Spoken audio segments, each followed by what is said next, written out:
पास मैं आपको छोटे प्रश्न की एक शॉर्ट क्लास लेके आऊंगा और वह एक सुपर रुस्तम की तरह क्लास होती है जो पिछली बार भी हुई थी। इसलिए ध्यान रखिएगा अपने क्लास से जो भी नोटिफिकेशन आता है ना डियर, आप एक बिल्कुल ध्यान रखिएगा, आपके एग्जाम के दरमियान आप इसका बहुत ज़्यादा ध्यान रखेंगे।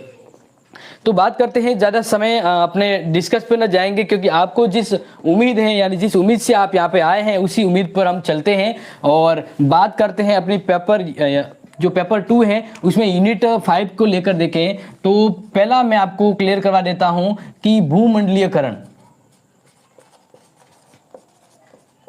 भूमंडलीकरण और उदारीकरण आपके एग्जाम में ध्यान रखिएगा। ये जो बताया इसमें से आपके एग्जाम में श्योर है प्रश्न आएगा, यानी जब अगर मैं आपको कह दूं कि श्योर आएगा तो आपको बिल्कुल कमर कस के तैयार हो जाना है कि हाँ क्या आने वाला है जिसके लिए हमें तैयार होना है। तो बिल्कुल जैसा कि आपको पता होगा इस बार भी अपने पिछली बार की तरह जो मैं बता रहा हूँ उसी अकॉर्डिंग आपके क्वेश्चंस मिलेंगे। तो आपको क्या करना है, हौसला रखना है और जो पढ़ा रहा हूँ उसको साथ साथ में रिवीजन करना है, ठीक है। तो बिल्कुल हम बढ़ते हैं अपने टॉपिक की ओर और जिससे कि मैंने आपको बताया कि पहला मैं आपको क्लियरली समझा देता हूँ कि उदारीकरण क्या है। उदारीकरण क्या है, ये लोक प्रशासन के अंतर्गत क्या टॉपिक आया। उदारीकरण से क्या मतलब है, इंग्लिश में कहते हैं ग्लोबलाइजेशन। क्या कहते हैं, ग्लोबलाइजेशन। अब ये हमारे इस टॉपिक में क्यों इंपॉर्टेंट हो जाता है और इससे जुड़े प्रश्न हैं वो तभी आप समझ पाएंगे जब इस टॉपिक को आप समझ लेंगे, ठीक है। तो जैसे कि मैं बताऊं, सबसे पहले हम बात करते हैं भूमंडलीकरण। तो भूमंडलीकरण का मतलब होता है इंग्लिश में एक ग्लोबलाइजेशन। ग्लोबलाइजेशन और ग्लोबलाइजेशन भी जो विचार है वो डिपेंड करता है, ये कहता है कि पूरे विश्व को क्या कर दो, एक विश्वग्राम में बदल दो। किस में बदल दो, विश्वग्राम में। किस में बदल दो, विश्वग्राम में। यानी वह विचारधारा जो ये मान के चलती है कि पूरा विश्व एक गांव की तरह है, क्योंकि हर वस्तु, यानी कहने का यहाँ पे देखो एक ऐसे बताऊं कि उदारीकरण को बाद में बताओ, पहले देखो हम यहाँ पे बात करें भूमंडलीकरण। तो भूमंडलीकरण यानी ये जो अलग अलग जो पूरा भूमंडल है उसको एक कर देना, यानी विश्व की सभी चीज़ों का जो आर्थिक, सामाजिक या सांस्कृतिक तत्व से जुड़ी हुई है सभी का प्रवाह इस तरह से निर्बाध रूप में हो कि वह एक जगह और दूसरी जगह तुरंत पहुंच सके, यानी पूरा विश्व एक नज़दीक आकर एक गांव की तरह बच जाए। तो यही जो बात है वो ग्लोबलाइजेशन में आती है। ग्लोबलाइजेशन कहता है कि पूरा विश्व एक साथ सिमट जाए और विश्व के सब कोनों की जो चीज़ें हैं वह तुरंत एक जगह से दूसरी जगह पहुंच जाए। यानी कहने का मतलब आर्थिक, सांस्कृतिक या सामाजिक क्षेत्र में है वह वस्तुओं का प्रवाह होना, सीमा पार वस्तुओं का प्रवाह इतनी तेजी से, निर्बाध गति से होना कि पूरे विश्व को, यानी पूरा विश्व ऐसा लगे गांव है जहां पर हर तरह की सुविधाएं जल्दी से सक्षम हो पाए। तो ये तो मैंने आपको एक अर्थ बताया ग्लोबलाइजेशन। क्या बताया, अर्थ बताया। जैसा कि यहां पर भी देखो कहा है कि ग्लोबलाइजेशन का मतलब क्या है, एक विलेज, एक ऐसा गांव, जैसे गांव तो पता है ना, तो इसी तरह पूरे विश्व को एक गांव बना दिया जाए, यानी हर चीज एक ही जगह पे मिल जाए। विश्व की, यानी एक डेफिनेशन में ऐसे लिखा है कि वस्तुओं का एक ऐसा प्रवाह जिसमें न सीमाओं का और न देश की बाउंड्रीज का ध्यान रखा जाए और न किसी तरह की रुकावट हो, सब चीज़ें तुरंत और यथासंभव एक ही स्थान पर उपलब्ध हो पाए। तो यही जो कहलाता है ग्लोबलाइजेशन कहलाता है। वस्तुओं का वो प्रवाह जिससे विश्व की सब चीज़ें एक जगह पे मुकम्मल हो जाती है वो कहलाता है ग्लोबलाइजेशन। तो अब बात करते हैं ग्लोबलाइजेशन, तो मैंने आपको यहाँ पे बता दिया। अब ग्लोबलाइजेशन से क्या होता है, देखिए ग्लोबलाइजेशन का लोक प्रशासन में क्या प्रभाव पड़ता है।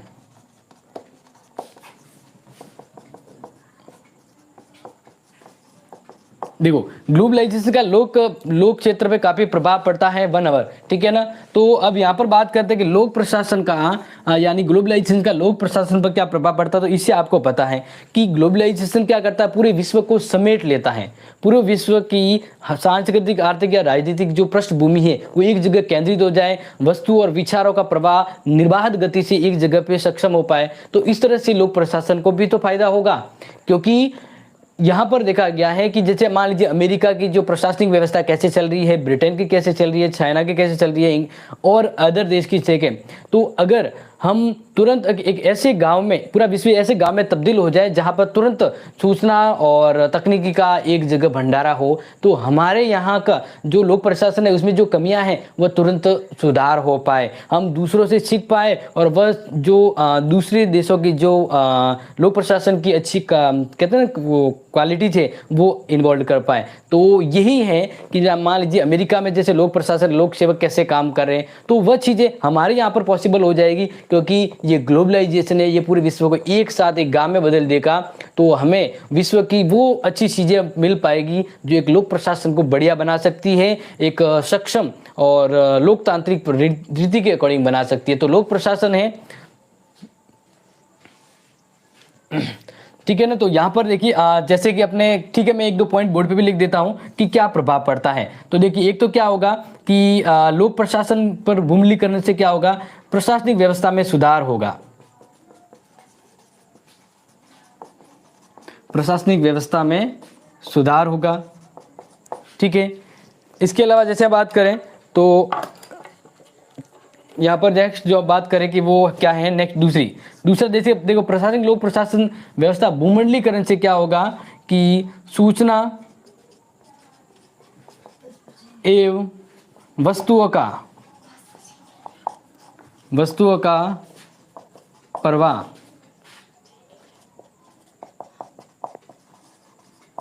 प्रशासनिक गतिविधियों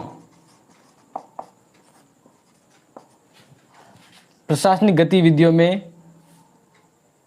सुधार लाएगा, ठीक है। यानी ये तो आप समझ रहे हैं कि भाई देखो प्रशासनिक व्यवस्था, लोक प्रशासन की जैसे बात करते हैं, लोक प्रशासन की जो बात करते हैं उसमें समझिए यहाँ पर यही है कि सूचना और वस्तुओं का प्रभाव जो है वो पड़ेगा। जैसे अमेरिका में मान लीजिए वित्त विभाग है, तो उसमें प्रशासनिक व्यवस्था में जो लोक सेवक वो कैसे काम कर रहे हैं, तो उससे हमें हमारी जो राजनीतिक व्यवस्था, प्रशासनिक व्यवस्था में सुधार मिलेगा, हमें इसी बारे में जानकारी मिलेगी। या इसके अलावा हम ये भी कहें तो संसाधन, ज्ञान, जानकारी और जनशक्ति का एक जगह से दूसरी जगह निर्बाध रूप में प्रवाह होगा। और इससे यह भी कह सकते हैं कि भूमंडलीकरण से राष्ट्र की सीमाओं के आर पार जब वस्तुओं में बढ़ोतरी होती है तो खुलापन, आपसी जुड़ाव है वो बढ़ेगा, खुलापन एवं आपसी जुड़ाव बढ़ेगा, ठीक है। यहां पर देखिए खुलापन यानी एक प्रशासनिक व्यवस्थाओं में ज़्यादा ट्रांसपेरेंसी माहौल बनेगा, और इसके साथ ही वे जो लोक कर्मचारी हैं वह अपनी नीतियों में सुधार करेंगे और आपस में जुड़ाव जो व्यवस्था होगी, यानी ग्लोबलाइजेशन से, भूमंडलीकरण से लोक प्रशासन की व्यवस्थाओं में एक्टिवनेस और गतिविधियां बढ़ेगी, ठीक है। Karan hello, hi, welcome, RJ hello, welcome dear. तो यहाँ से मैंने आपको आपके अकॉर्डिंग बता दिया कि लोक प्रशासन पर भूमंडलीकरण का क्या प्रभाव पड़ता है। अब मैं आपको बता रहा हूँ उदारीकरण के बारे में, ठीक है। तो उदारीकरण का लोक प्रशासन के बारे में क्या प्रभाव पड़ रहा है वो बताने से पहले मैं आपको ये बता रहा हूँ कि उदारीकरण क्या है। तो आप में से अगर किसी प्यारे विद्यार्थी को अगर याद है तो मुझे बताइए कि उदारीकरण का क्या मतलब है। तो ये तो समझ में आ गया ग्लोबलाइजेशन का क्या अर्थ है और ग्लोबलाइजेशन का अपने लोक प्रशासन पर क्या प्रभाव पड़ता है, ठीक है।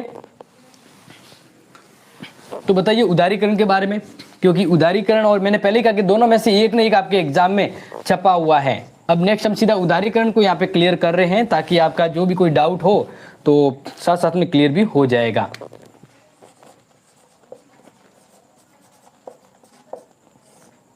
उदारीकरण जिसको लिबरलाइजेशन कहते हैं, उदारीकरण, तो उसके बारे में बताइए मुझे।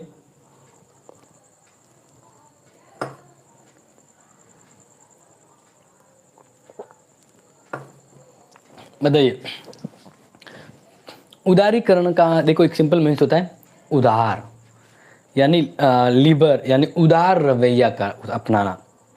अब यहाँ पर देखो मैं आपको एक भ्रम में ऐसे डालता हूँ कि अगर ऐसा आ जाए कि उदारीकरण एक आ जाए, उदारीकरण और दूसरा आ जाए निजीकरण, इन दोनों में क्या फर्क है मैं दोनों समझाऊंगा, लेकिन अपने एग्जाम में ये इंपॉर्टेंट है, ठीक है। तो उदारीकरण और निजीकरण का क्या मतलब होता है। देखो उदारीकरण से आपको मैं साथ साथ में लिखवा भी देता हूं कि उदारीकरण से क्या होता है कि देश की अर्थव्यवस्था में सरकारी हस्तक्षेप कम करना,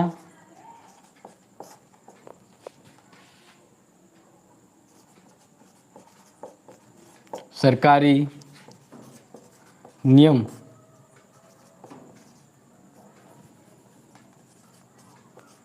कायदों में कटौती। ये देखिए, अब यहाँ पे सिंपल डेफिनेशन बता रहा हूँ कि उदारीकरण का मतलब होता है कि एक, जैसे मान लीजिए अगर कोई नया बिजनेस खोलना चाहता है तो उसे काफ़ी सारी मतलब क्या ना, काफ़ी सारी फॉर्मेलिटीज़ के तौर पर लाइसेंस लेना पड़ता है या नो ड्यू लेना पड़ता है, या मतलब फलाना ढिगरा बहुत सारे काम करने के बाद एक बिजनेसमैन बिजनेस लगाता है। तो इस तरह से वह जल्दी से कोई स्टार्टअप नहीं कर पाता है, क्योंकि किसी भी देश में बिजनेस करना वहाँ की अलग अलग नीतियों के अकॉर्डिंग होता है। सरकार जो नीति बनाती है उस अकॉर्डिंग बिजनेस है वहाँ पे हो पाता है। तो फिर अगर देखा जाए, अगर कोई देश के अंतर्गत वहाँ पर सरकारी फॉर्मेलिटी कम है और बिजनेस जल्दी से लगता है तो वहाँ पर बिजनेस ज़्यादा फूलता है। तो उदारीकरण का मतलब ये होता है कि देश की अर्थव्यवस्था में सरकारी हस्तक्षेप को कम करना। जैसे भारत में कोई कंपनी आ रही है तो पहले उसे सरकार से लाइसेंस फॉर्मेलिटी वगैरह लेनी पड़ती है, लेकिन अगर सरकार ने अपनी फॉर्मेलिटी को बिल्कुल कम कर दिया तो ये कहलाता है उदारीकरण। यानी सरकार का देश की अर्थव्यवस्था पर या देश की जो मार्केटाइजेशन, जो बाजारी जो व्यवस्था है उस पर नियंत्रण कम करना ही उदारीकरण कहलाता है, जिससे व्यापार ज़्यादा से ज़्यादा मतलब बढ़े और बाहर की कंपनियां इन्वेस्ट कर सके। क्योंकि बाहर की कंपनियां यही देखती है कि कहाँ पर किस देश में फॉर्मेलिटीज या दिक्कतें, कहते हैं ना भेजामारी जो कहते हैं, वो कम हो और सीधा बिजनेस पे फोकस करे, ऐसा देश कौन सा है। तो हर देश अब यही कह रहा है, हर देश अब अपनी अर्थव्यवस्था को उदारीकरण बनाना चाहता है, अपनी सरकारी नीतियों में ढीलपन देना चाहता है ताकि इन्वेस्टमेंट यहाँ पर आए और व्यापार ज़्यादा से ज़्यादा हो। तो ये तो हो गया उदारीकरण, ठीक है। Hello Devilal, welcome dear. तो मैंने आपको उदारीकरण का एक अर्थ अच्छे से क्लियर कर दिया है। अब बात करते हैं निजीकरण का मतलब क्या है। निजीकरण का आपको देखो, इसका तो होता है लिबरलाइजेशन इंग्लिश में वर्ड, और इसका होता है प्राइवेटाइजेशन। यानी कहने का मतलब है दोनों में ऐसे अगर पूछा जाए तो कोई कॉमन कहेगा, लेकिन फर्क है। क्या फर्क है? देखो, निजीकरण का मतलब होता है कि वो एक सेक्टर जो पूरा, पहले क्या था कि देश की आज़ादी के बाद भारत के बहुत सारे बिजनेस सेक्टर हैं वो गवर्नमेंट के अंडरटेकिंग थे, लेकिन जब भारत ने ये सोचा गया कि हमें बाहरी अर्थव्यवस्था यानी बाजारों उन्मुख अर्थव्यवस्था को अपनाना है, हमें दूसरे देशों की अर्थव्यवस्था के टक्कर में चलना है, तो हमें अपनी अर्थव्यवस्था को ज़्यादा उदार और निजीकरण अपनाना होगा। जैसे आजकल कह रहे हैं ना, बहुत सारे सरकारी कारखाने फैक्ट्रियाँ वगैरह हैं वो ठेके पर जा रही है। तो यही तो है निजीकरण, यानी सरकारी अधिकार नियंत्रण में काफ़ी क्षेत्र हैं वह आम लोगों के लिए या निजी उद्योगपतियों के अंडर में सौंप देना, तो वो कहलाता है निजीकरण। जैसे कोई गवर्नमेंट ऑफिस है या मान लीजिए विद्युत विभाग है, तो विद्युत विभाग है वो गवर्नमेंट के अंडर आ रहा है, लेकिन अब वो विद्युत विभाग है वो सरकार है वो ठेके पर दे देती है, तो यही कहलाता है निजीकरण। क्या कहलाता है? निजीकरण। यानी कोई भी गवर्नमेंट के अंडरटेकिंग जो व्यवस्था सिस्टम या विभाग है उसको आम सार्वजनिक क्षेत्र में या निजी क्षेत्र में, सार्वजनिक से निजी क्षेत्र में सौंपना, तो यही निजीकरण कहलाता है। ठीक है, यहाँ पर ध्यान दीजिएगा।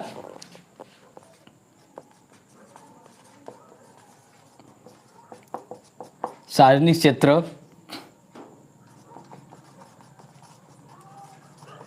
गतिविधियों, या हम ऐसा कहें विभागों को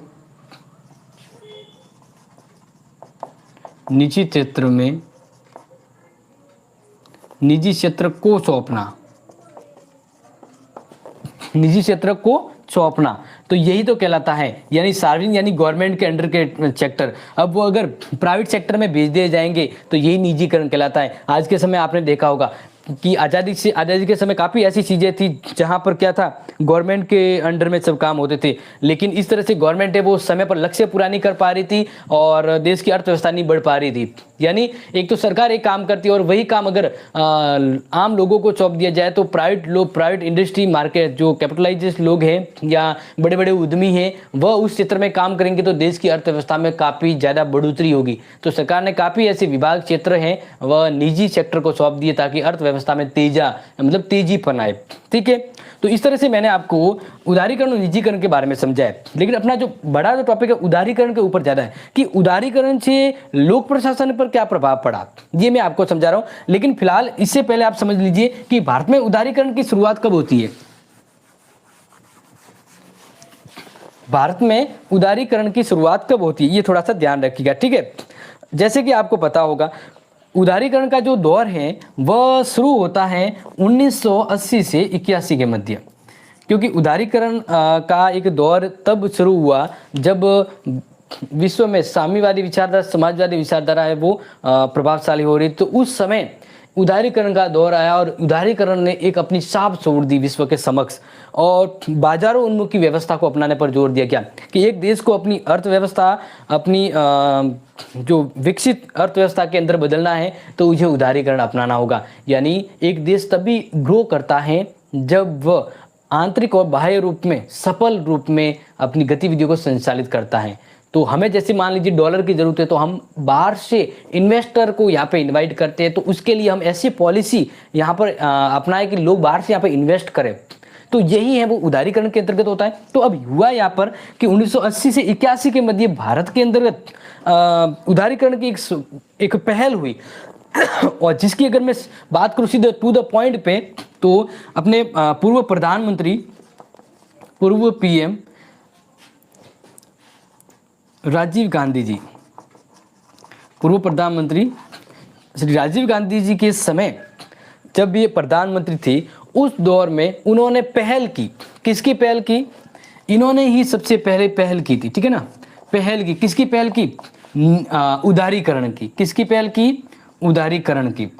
देखो उदारीकरण इसलिए जरूरी होता है क्योंकि देश की अर्थव्यवस्था अगर रुक रही है, देश की अर्थव्यवस्था दूसरों के मुकाबले कमजोर है तो एक देश को उदारीकरण नीति अपनानी होगी। उदारीकरण मैंने आपको पहले ही समझा दिया था क्या है। तो अब उदारीकरण की पहल वो राजीव गांधी के समय से हुई और ये बहुत ही देश के लिए बहुत ही बड़ा एक कदम था। इससे भारतीय अर्थव्यवस्था में काफी नयापन आने वाला था और इसी के तहत जो आर्थिक सुधारों की शुरुआत हुई थी। किसकी शुरुआत हुई? आर्थिक सुधारों की शुरुआत हुई। ठीक है, शुरुआत। फिर इसी उदारीकरण के दौर में दूसरा दौर आया यानी सेकंड इनिंग कहें। क्या कहें हम? Second inning. तो आपको पता होगा कि 1991 के आसपास उदारीकरण की दूसरी लहर आई थी। 1991 के समय देश में उदारीकरण की सेकेंड लहर आई और इसने भारतीय अर्थव्यवस्था को गिरने से बचा लिया, क्योंकि उस समय 1991 के आसपास देखा जब बहुत सारे मतलब क्या ना आर्थिक मंदी थी, तो भारत को उस आर्थिक मंदी से उबरने के लिए भारत ने काफ़ी सेक्टर हैं अपने गवर्नमेंट के सेक्टर को प्राइवेट जैसे कर दिया जाते, यानी काफ़ी चीज़ों पर अपने नियम कायदे वो कम कर दी थी ताकि बाहर के लोग इन्वेस्ट करें और भारत के अंदर पैसा आए और इन्वेस्ट बढ़े। तो इसलिए ये उदारीकरण की जो सेकंड स्टेज है वह 1991 से होती है और ये उदारीकरण का एक वो दौर था जिसने भारत को क्या कहते हैं कि वित्तीय आपातकाल से बचा लिया। क्या कहेंगे? वित्तीय आपातकाल से, क्योंकि वित्तीय आपातकाल वो आपातकाल होता है जिसमें देश में पैसों की कमी हो जाती है। तो पैसों की कमी कब होगी? जब भारत में व्यापार नहीं बढ़ेगा या भारत में पैसों की कमी होगी, तो हमें बाहर से इन्वेस्टर बुलाने होंगे ताकि डॉलर आएंगे तो पैसा बनेगा। तो यही है उदारीकरण का। अब यहाँ पर तो ये तो मैंने आपको समझा दिया कि उदारीकरण का अर्थ क्या है, उदारीकरण की शुरुआत कब होती है।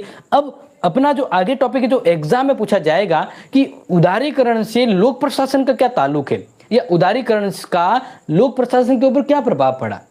इंपॉर्टेंट है, समझिएगा और नोट करिएगा, क्योंकि आपका हौसला ही आपको सफलता दिलाएगा। और मैंने कहा है कि कितनी ही बाधाएं आ जाए, मान लीजिए जैसे पेपर आउट हुआ, तो अपना जो हौसला है वो नहीं खोना है, आपको प्रयास करना है, क्योंकि प्रयास यानी चलता रहूंगा पथ पर, चलता रहूंगा पथ पर, चलने में माहिर हो जाऊंगा। यानी मेहनत कीजिए और मेहनत इतनी जबरदस्त हो जाए, कि यकीनन सफलता मिले। और यानी अगर आपने वो तैयारी की है तो ये तैयारी आपके बाद में भी काम आएगा, वही सफलता की सीढ़ियों को चूम सकता है, शीर्ष पे पहुंच सकता है। तो अब बात करते हैं उदारीकरण का लोक प्रशासन पर प्रभाव।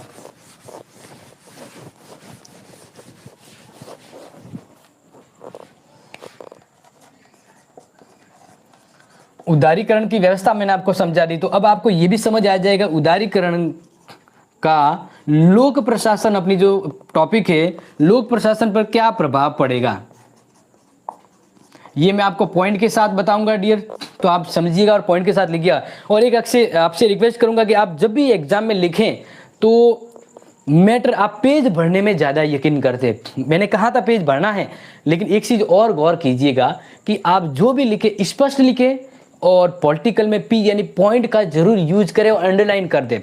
तो आपको जितना आ रहा है ना, आपने अगर वो ढंग से लिख दिया ना तो आपको वो पूरे में से पूरे एक्स्ट्रा नंबर ले आएगा। यानी लिखने की कला, सब याद करते सब लिखते हैं लेकिन नंबर सबके बराबर अच्छे नहीं आते। तो ये क्वालिटीज होती है लिखने की, तो बिल्कुल आप इसको श्योरली ध्यान रखिए, क्योंकि कॉपी मेरे पास चेक आती है तो इसलिए मैं भी आपसे ये रिकमेंड करता हूँ, आपसे इसका ध्यान रखेंगे, ठीक है।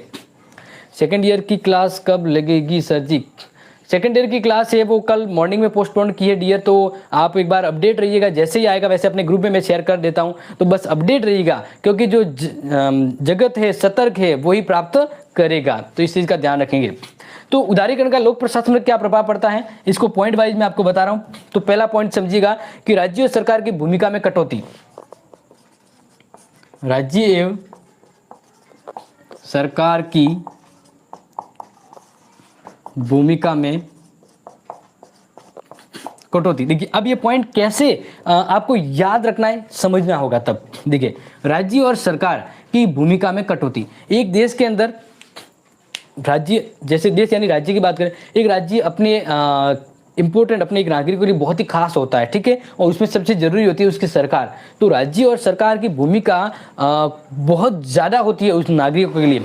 लेकिन अगर बात करें कि उदारीकरण का जो दौर शुरू हुआ है उस समय राज्य और सरकार का प्रभाव कम हो गया है, क्योंकि आज के समय जो व्यवस्था है वो बाजारीकरण व्यवस्था हो गई है। यानी जब वस्तुओं का प्रवाह निर्बाध गति से एक जगह से दूसरी जगह बढ़ेगा तो सीमा और राज्य कम हो जाएंगे और व्यापार को ज़्यादा प्रायोरिटी दी जाएगी। इसके अलावा बात करें, जैसे आपको पता होगा बड़ी बड़ी कंपनियां गूगल, माइक्रोसॉफ्ट, टाटा, बिरला या फिर जियो है या बाहर की और कंपनी जैसे बात करें जैसे एडिडास, रिबॉक या कॉलगेट, बहुत सारी कंपनियां हैं, ये बहुराष्ट्रीय कंपनियां हैं। जब किसी देश के अंदर उदारीकरण नीति अपनाई जाती है तो ये कंपनियां वहां पर पहले पहुंच जाती है और व्यापार पर कब्जा कर लेती है। तो इस तरह से अब उस क्षेत्र इलाके में पैसों की ज़्यादा वैल्यू होती है और वही उस देश में प्रभावकारी रोल भी निभाती है। तो उस देश में फिर सरकार का रोल कम हो जाता है और उदारीकरण की व्यवस्था से बहुराष्ट्रीय कंपनियां या उनके हितों को ज़्यादा बढ़ावा दिया जाता है। तो फिर क्या होगा? तो फिर ये हुआ कि सरकार की भूमिका कम हो गई, यानी सरकार में होते कौन है? लोक सेवक, लोक प्रशासनिक व्यवस्था या लोक प्रशासन। तो ये ज़्यादा हद तक प्रभावित होता है क्योंकि ये अपने क्षेत्र तक सीमित हो जाते हैं और उदारीकरण व्यवस्था वो अपना प्रभाव बढ़ाती है। तो इनका क्षेत्र सीमित होना यानी ये अपने हद तक रह पाते हैं, तो ये एक प्रभाव होता है। ये क्या होता है? एक प्रभाव होता है। समझ में आ गया? बात करें दूसरा प्रभाव जो पड़ता है उसके ऊपर बात करें तो ध्यान रखिएगा डियर कि जैसे कोटा, परमिट या लाइसेंस राज्य का अंत। कोटा, परमिट या लाइसेंस राज्य का अंत। आपको पता है लाइसेंस कौन देता है? गवर्नमेंट के अंदर काम करने वाले कर्मचारी यानी लोक सेवक जो लोक प्रशासन को चलाते।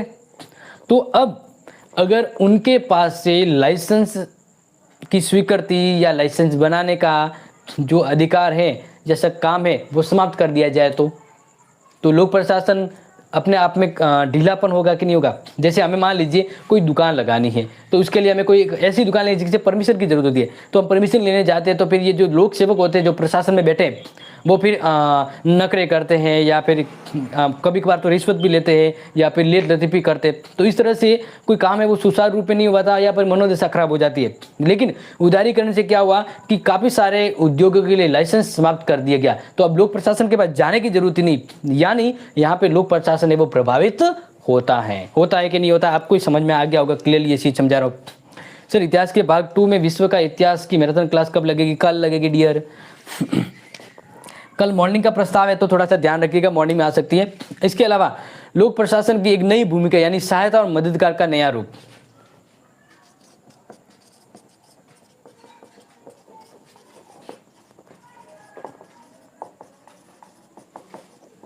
सहायता एवं मददगार का नया रूप। आपको पता ना, कंपटीशन होता है ना, जब कंपटीशन का माहौल होता है तो मजा ही अलग होता है। अगर मार्केट में एक ही ब्रांड की एक ही चीज़ मिलती हो, मतलब कहने का मतलब जैसे ब्रश करने के लिए ओनली कोलगेट का पेस्ट ही आता, तो वो अपनी दादागिरी मनमानी से काम करता है। लेकिन उसकी जगह 10 कंपनियां हैं जो पेस्ट बेचते हैं, तो कंपटीशन होता है, इससे ग्राहकों को फायदा होता है। ग्राहकों को क्या होता है? फायदा होता है। क्यों? क्योंकि ये एक निजीकरण का उदाहरण। अब यहाँ पर ये पॉइंट कैसे देखो इंपॉर्टेंट हो रहा है, देखिए लोक प्रशासन की नई भूमिका। आज के समय क्या हुआ, जब उदारीकरण का दौर शुरू हुआ तो लोक सेवकों के पास उनकी कहते हैं ना कि टर्न का ही, लोक प्रशासन क्या करते हैं, लोक प्रशासन के जो लोक सेवक होते हैं ना, वह जब सरकारी पद पे आ जाते तो कहते हैं ना एक पावर में आ जाते, और वह कभी कभार लोक सेवक या लोक प्रशासनिक व्यवस्था पर पूरी तौर से ध्यान नहीं दे पाते। तो इस तरह से वह कहते हैं ना एक डेड पनाई करते हैं। तो लोक प्रशासन में इनका जो ये जो रवैया था उसको प्रभावित किया है। किसने प्रभावित किया? उदारीकरण ने। क्योंकि उदारीकरण ने क्या कर दिया, सरकार को एक लिमिट तक बांध दिया। अब आर्थिक क्षेत्र में हो, सांस्कृतिक या और कोई क्षेत्र में हो, तो उदारीकरण प्रवृत्ति बढ़ने से जो कार्य योजना है वो सार्वजनिक ज़्यादा हो गई, यानी आम लोगों के पास ज़्यादा आ गई। तो यहाँ पर ये होता है कि लोक प्रशासन की नई भूमिका। अब यूँ हुआ ये कि उदारीकरण से क्या हुआ कि लोक सेवक के पास काम या उनका प्रभाव कम होता गया, तो फिर वो क्या है, वह लोगों के लिए और ज़्यादा हितकारी होने लगी। कहता ना कि जब भाव कम होता है तो उसे कुछ एक्स्ट्रा करना पड़ता है। तो लोक प्रशासन का जब स्तर डाउन होता गया तो उसने एक नई पहल की। जैसे आपको पता होगा ना, प्रशासन गाँवों के संग या प्रशासन आपके घर, ये सुना है, यानी प्रशासन आपके घर पे क्यों आ रहा है? क्योंकि उनको अब पता लग गया ये उदारीकरण का दौर है। अगर हमने जनता की सेवा नहीं की तो जनता हमें कहीं का नहीं छोड़ेगी। तो ये प्रभाव पड़ा यहाँ पर। अब प्रशासन है जो अपने ऑफिस में बैठे राज ठाट कर रहे थे, अब गांव-गांव और घर-घर घूमकर लोगों के लिए काम कर रहे। तो ये कैसे हुआ? उदारीकरण से हुआ। कैसे हुआ? उदारीकरण से। तो क्या मेरे प्यारे विद्यार्थियों ये चीज़ आपको समझ में आई कि नहीं आई? अगर समझ में आई है तो लाइक ठोकिए और चैनल को शेयर कीजिए, अपने दोस्तों को शेयर कीजिए, क्योंकि ये क्लास आपके एग्जाम के लिए बहुत ज़्यादा इंपॉर्टेंट होगी और मैं ये उम्मीद करता हूँ ये आपकी क्लास आपके लिए ज़्यादा हेल्पफुल हो। तो बात करते हैं चौथा पॉइंट। चौथा पॉइंट में आप ध्यान रखिएगा कि रोजगार के सिकुड़ते अवसर।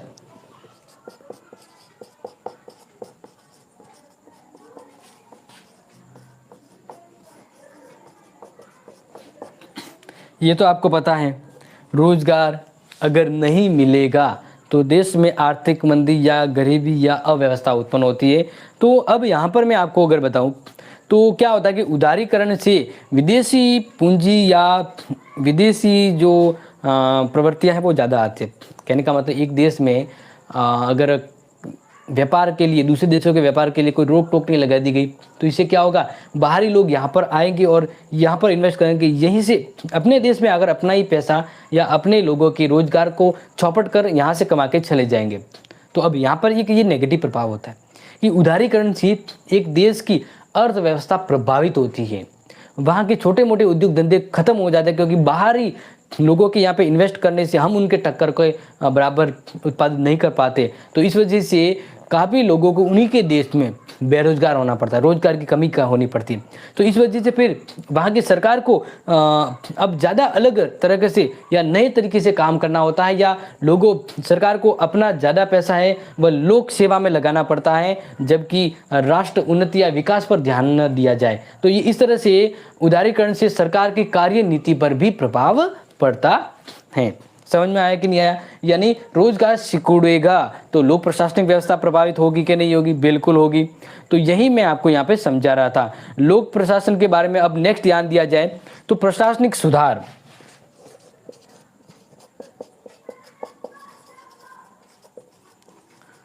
प्रशासनिक सुधार और एक है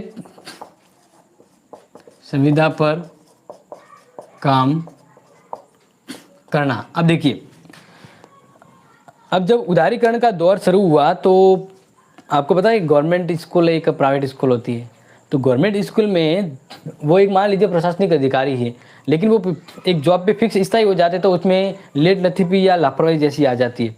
तो उदारीकरण के दौर में जैसे मान लीजिए फिर प्राइवेट स्कूल आई और वो एडवांस होने लगी, तो फिर सरकार ने गवर्नमेंट स्कूल की जो पेंशन वो कसना शुरू कर दिया। अब यानी सुधार होने लगा। तो यही असर होता है, सरकार की व्यवस्था में सुधार होगा। और प्राइवेटाइजेशन से क्या होगा कि सरकार अब क्या करेगी, अगर उसका ज़्यादा पैसा सैलरी में जा रहा है, कर्मचारियों के पैसे में जा रहा है, तो फिर वो क्या करेगी, आज के दौर में अपनी देश की अर्थव्यवस्था को मजबूत करने के लिए वह ज़्यादा वैकेंसी न निकाल कर लोगों को डायरेक्ट संविदा पर ही रखेगी। इससे क्या होगा कि पैसों की बचत होगी, समय की बचत होगी और लोगों को शायद रोजगार भी मिल सकता है। तो ये उदारीकरण से होगा। किससे होगा? उदारीकरण से। तो ये जो मैंने आपको बताए हैं कि उदारीकरण से लोक प्रशासन पर क्या प्रभाव पड़ता है। ठीक है, तो आपका ये वाला टॉपिक तो क्लियर हो गया। अब मैं आगे जो आपको समझा रहा हूँ उस पर थोड़ा ध्यान दीजिएगा, क्योंकि एग्जाम के लिए आपको मैं जो भी समझाने वाला हूँ वो आज बहुत ज़्यादा ज़रूरी है। ठीक है, और नेक्स्ट आपका जो टॉपिक है उस पर गौर करते हैं। वो प्रश्न आपके एग्जाम में छप गया, मान लीजिए क्या है, तो देखिए। और ये जो मैं समझा रहा हूँ ना, अभी वाला जो समझाऊंगा वो आपको थोड़ा फैमिलियर लगेगा। क्यों? क्योंकि आपने पिछली बार कहीं ना कहीं पढ़ा है। अभी जैसे पढ़ाया तो वो मान लीजिए थोड़ा नया नया है, लेकिन अब जो मैं आपको पढ़ाने वाला हूँ वो आपके जैसे मान लीजिए BA फर्स्ट ईयर में आपने कभी पढ़ा होगा, थोड़ी सी हल्की हल्की आपको याद आएगी। तो इसका मतलब अब पढ़ाने वाला आपका ईजी वाला होगा। ठीक है, बात करते हैं प्रशासन पर नियंत्रण।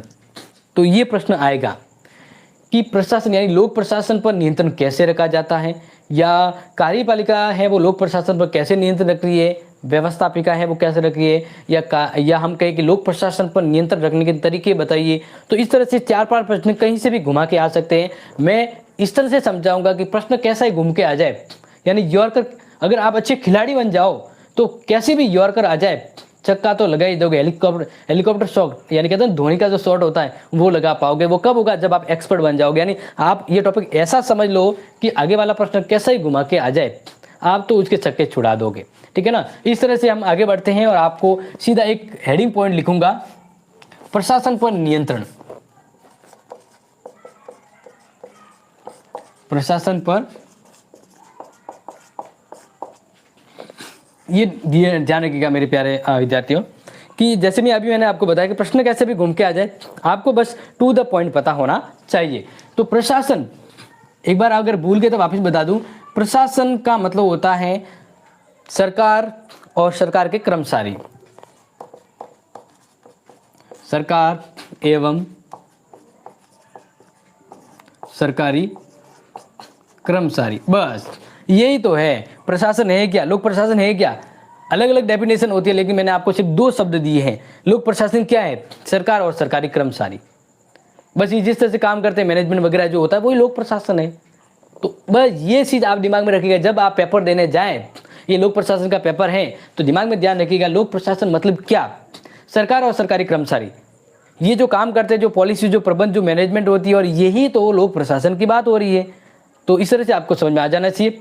अब मैं आपको बता रहा हूं कि प्रशासन यानी इस सरकार के जो मंत्री हैं, जो अपने सरकार में आते हैं, ठीक है ना, पार्टी की वजह से, और फिर वो जिस तरह से सरकार के और सरकारी कर्मचारियों पर नियंत्रण रखते हैं या सरकार की गतिविधियों को चलाते हैं, तो उसके ऊपर किस तरह से नियंत्रण रखा जाए वो समझिएगा। ठीक है, तो ये तो मैंने आपको बता दिया, सिंपल थी, शॉर्ट थी, दिमाग में रखिएगा।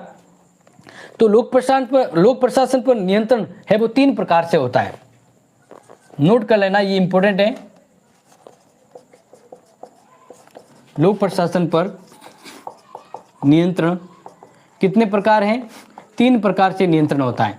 ये आपके एग्जाम के अकॉर्डिंग ध्यान रखिएगा।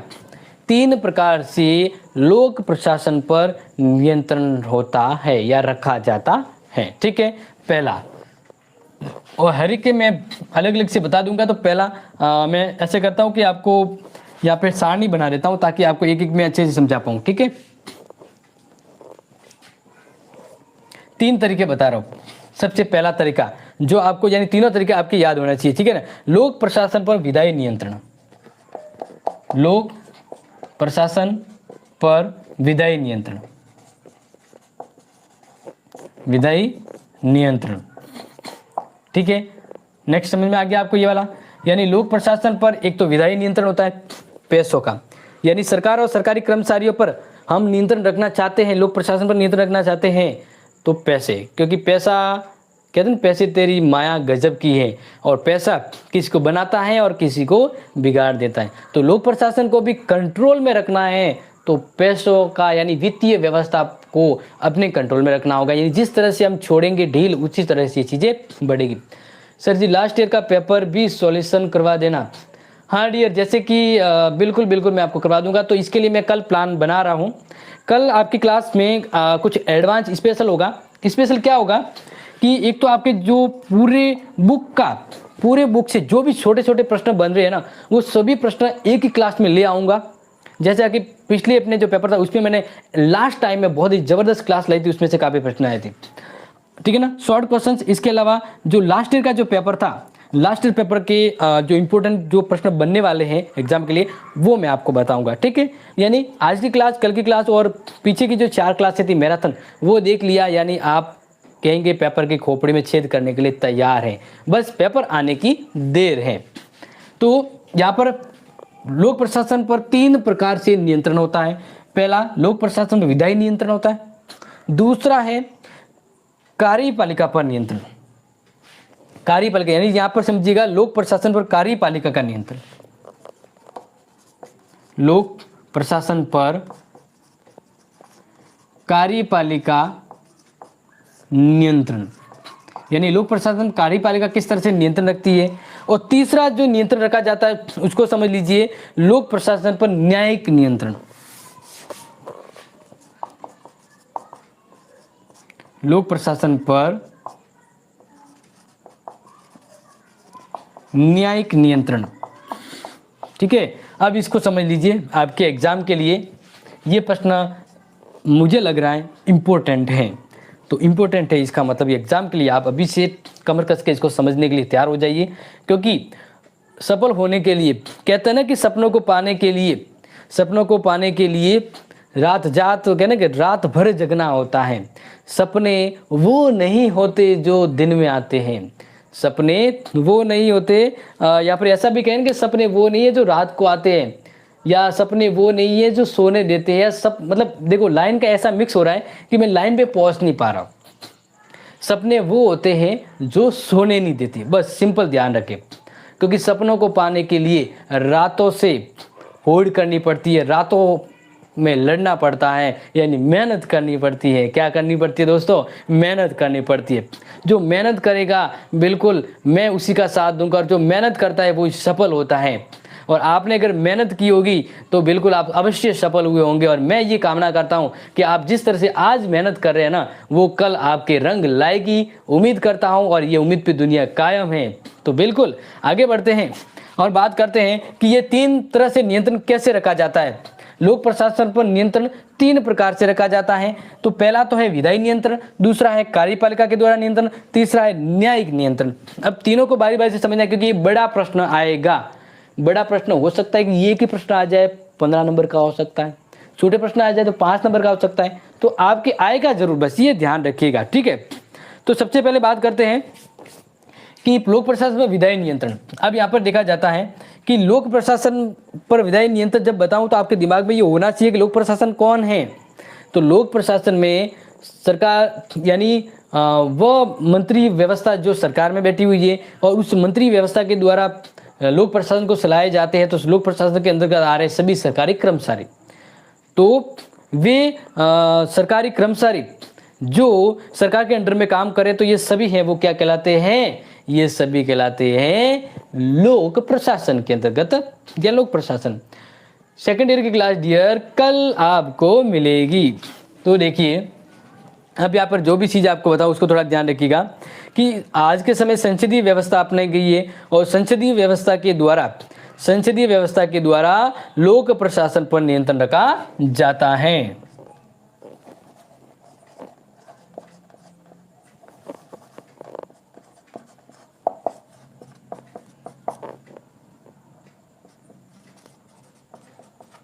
देखो विधायी का मतलब क्या होता है, कानून निर्माण।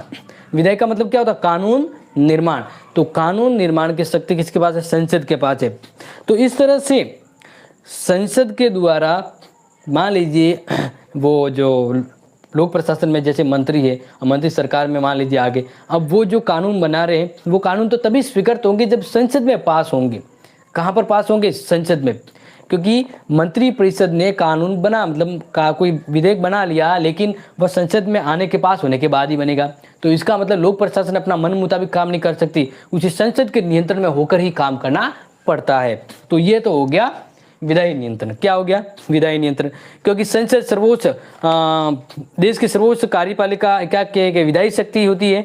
तो इस तरह से प्रशासन के किसी भी असफलता, कार्यकुशलता या अनियमितता के बारे में ये जांच करती है, और अगर कोई मंत्री है या कोई प्रशासनिक अधिकारी है, अगर वह अपने कार्यों के प्रति पूरी विश्वस्तता से काम नहीं कर पाता है, तो व्यवस्थापिका है वो उसके लिए कदम उठाती है। ठीक है, फिर इसके अलावा बात करें तो प्रशासन पर नियंत्रण कैसे रखती है, मैं कुछ पॉइंट बता रहा हूँ, नोट कर लीजिएगा कि लोक प्रशासन पर विधायी नियंत्रण, विधायी मतलब संसद के द्वारा कैसे नियंत्रण रखा जाता है। तो पहला तो यहाँ पर मैं आपको बताऊं, राष्ट्रपति का जो भाषण होता है उसमें भी सरकार की पूरी कहते ना कि पोटली खोल के रख देते हैं। तो इस तरह से सरकार हमेशा ये चाहती है, प्रशासनिक व्यवस्था ये चाहता है कि राष्ट्रपति के भाषण में प्रशंसा से शब्द हो। तो यहाँ पर यही है कि राष्ट्रपति का अभिभाषण,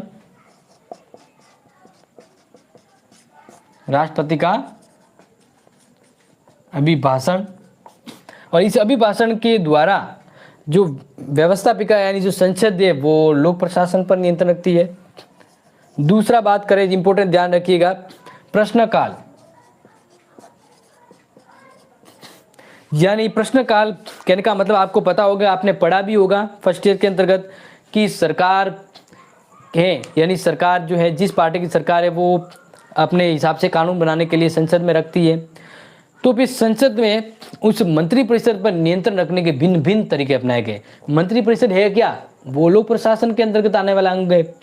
तो जब मंत्री परिषद के द्वारा कोई विधेयक है वो लाया जाता है, तो उस विधेयक पर वाद विवाद चर्चा वगैरह होती है। तो ये वो कारण है जिसकी तरह से लोक प्रशासन पर नियंत्रण रखा जाता है। जैसे प्रश्न पूछना, संसद के अंदर जो लोक प्रशासन के अधिकारी के द्वारा विधेयक रखा गया है, तो वह प्रश्नकाल में प्रश्न पूछते हैं। प्रश्न 3 प्रकार के होते हैं, तारांकित, अतारांकित या अन्य महत्वपूर्ण प्रश्न। ठीक है, यानी तारांकित प्रश्न जो मौखिक रूप में उत्तर दिया जाता है, अतारांकित प्रश्न जिसको लिखित रूप में मंत्री परिषद को उत्तर देना होता है, और दूसरा हो गया वो तत्कालिक समस्या पर कोई विवाद होता है तो उसके संबंध में प्रश्नों का उत्तर देना पड़ता है।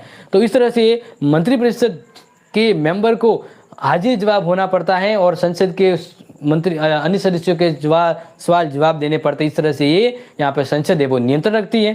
समझ में आ गया होगा।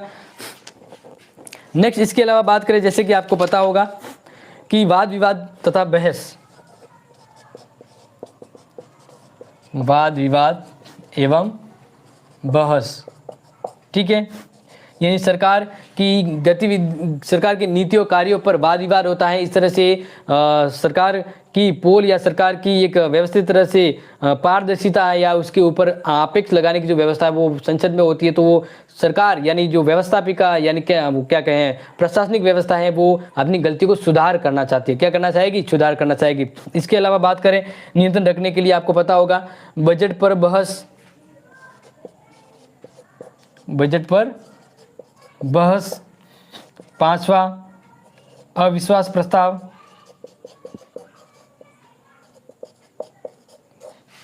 तो ये मैंने वो कारण बताए हैं जो ध्यान रखिएगा कि लोक प्रशासन पर विधायी नियंत्रण कैसे होता है। राष्ट्रपति अभिभाषण के तहत प्रश्नकाल पूछे जाते तब वाद विवाद होता है। इसके अलावा बजट, क्योंकि मंत्रिपरिषद के द्वारा बजट बनाया जाता है और बजट पर चर्चा विचर्चा वाद विवाद होता है, तो इस तरह से वो नियंत्रण का जाता है। ठीक है, नेक्स्ट है अविश्वास प्रस्ताव यानी निंदा प्रस्ताव।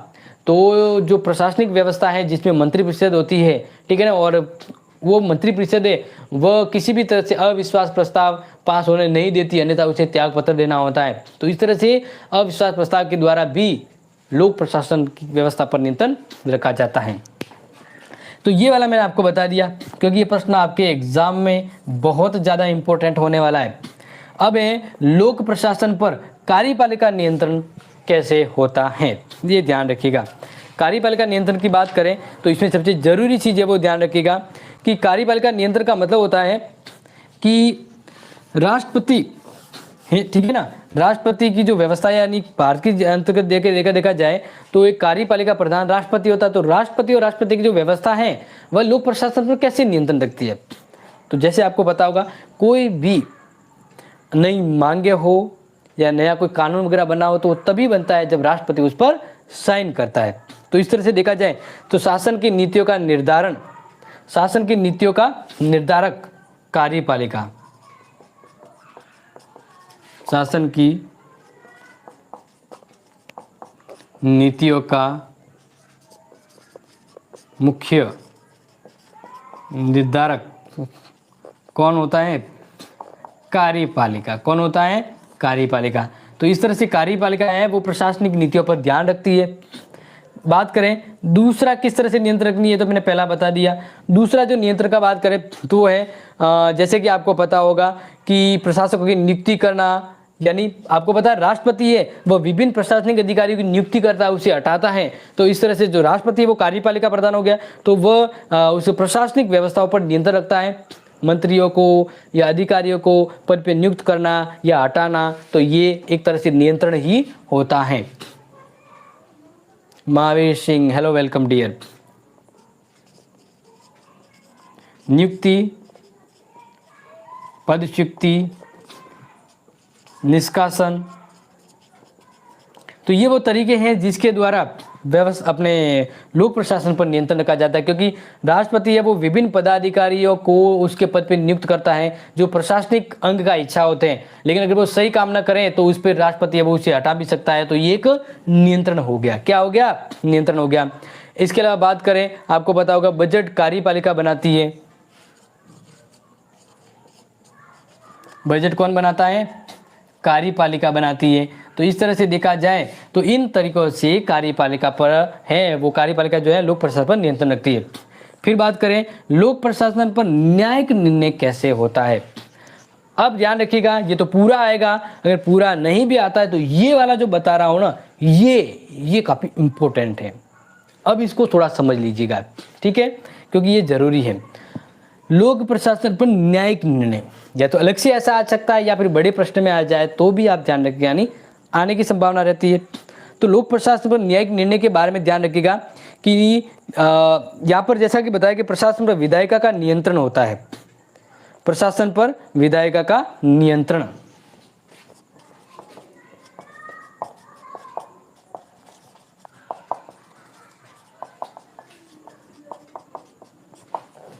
अब जैसे एक मैं आपको बताऊं कि जितने भी कर्मचारी वगैरह जो होते हैं या मंत्री वगैरह जो होते हैं वो प्रशासनिक अंग कहलाते हैं। प्रशासन का हिस्सा है तो उनके ऊपर न्यायपालिका है वो कंट्रोल रखती है।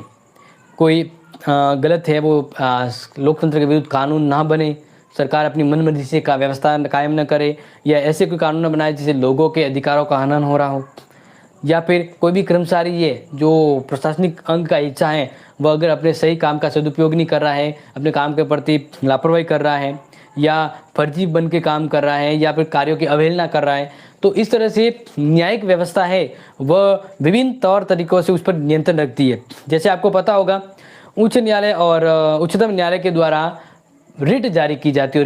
रिट 5 रिट जारी की जाती है और ये रिट वही है जो प्रशासन पर नियंत्रण रखती है। तो अगर आपको पता है तो मुझे बताइए न्यायपालिका के द्वारा 5 रिट कौन सी जारी की जाती है, फटाफट से बताइए क्योंकि फर्स्ट ईयर में आपने पढ़ा होगा। और ये इसमें टॉपिक है, एग्जाम में आएगा, इसलिए बताइए मुझे। तो जैसे कि मैं बता रहा हूँ, लोक प्रशासन पर न्यायिक निर्णय, प्रशासन पर विधायिक नियंत्रण होता है। इसके अलावा वास्तव में प्रशासनिक अधिकारियों का न्यायपालिका के प्रति जो उत्तरदायित्व है वही दूसरे रूप में कानूनी प्रतिकार होता है। जब भी सरकारी अधिकारी अनाचार करता है तो अपने अधिकारियों का दुरुपयोग करता है तो नागरिक न्यायालय में उसके विरुद्ध कार्रवाई की जाती है।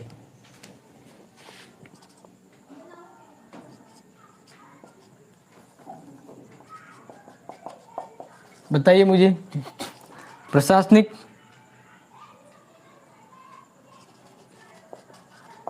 व्यवस्था पर न्यायपालिका का नियंत्रण, न्यायपालिका का नियंत्रण, ठीक है। यानी कोई भी अगर कर्मचारी है, अधिकारी है, अगर वह लोकहित में या संविधान के अकॉर्डिंग कार्यों को नहीं संचालित करता है, या फिर जो कर्मचारी वह नागरिकों के अधिकारों की, नागरिकों के हित में कार्य नहीं कर रहा है, तो वहाँ पर जो न्यायपालिका है वह सख्त कदम उठाती है, दंडीय व्यवस्था भी करती है, दंड की व्यवस्था करती है। तो ये यहाँ तक तो आपको नियंत्रण में समझ में आ ही गया होगा। नेक्स्ट मैं आपको जैसे बताऊं तो न्यायालय के द्वारा हस्तक्षेप क्यों किया जाता है सरकार के कार्य में, न्यायपालिका है वो सरकार के कार्य में क्यों हस्तक्षेप करती है। तो पहला तो ये है कि जब कोई प्रशासनिक अधिकारी है वह अपने हद से ज़्यादा, अपने अधिकार से ज़्यादा शक्ति का प्रयोग कर कार्य करता है, तब उस पर नियंत्रण रखने के न्यायपालिका काम करती है। या इसके अलावा कोई अधिकारी, प्रशासनिक अधिकारी है, वह अपने कार्य, अपनी शक्ति का दुरुपयोग करता है, तब न्यायपालिका उस पर नियंत्रण रखती है, ठीक है। या इसके अलावा बात करें कि प्रशासनिक अधिकारी है वह कानून के अकॉर्डिंग कार्य नहीं कर रहा है या कानून में गलती कर रहा है, तो उसे सही सटीक रूप में समझाने के लिए यानी कानून की मार न्यायपालिका के द्वारा प्रदान की जाती है। या इसके अलावा जैसे बात करें कि अगर अधिकारी के द्वारा अपने कार्यों में कहते हैं ना वो झोल करना या भ्रष्टाचार करना, तो उसकी न्यायिक जांच होती है, वो फिर न्यायपालिका करती है। तो इस तरह से देखा जाए तो लोक प्रशासनिक अधिकारी या लोक प्रशासन पर न्यायपालिका विभिन्न तरह से नियंत्रण रखती है। और यहाँ पर मैं आपको बताऊं न्यायिक नियंत्रण के साधन कौन कौन से अगर ऐसा आ जाए।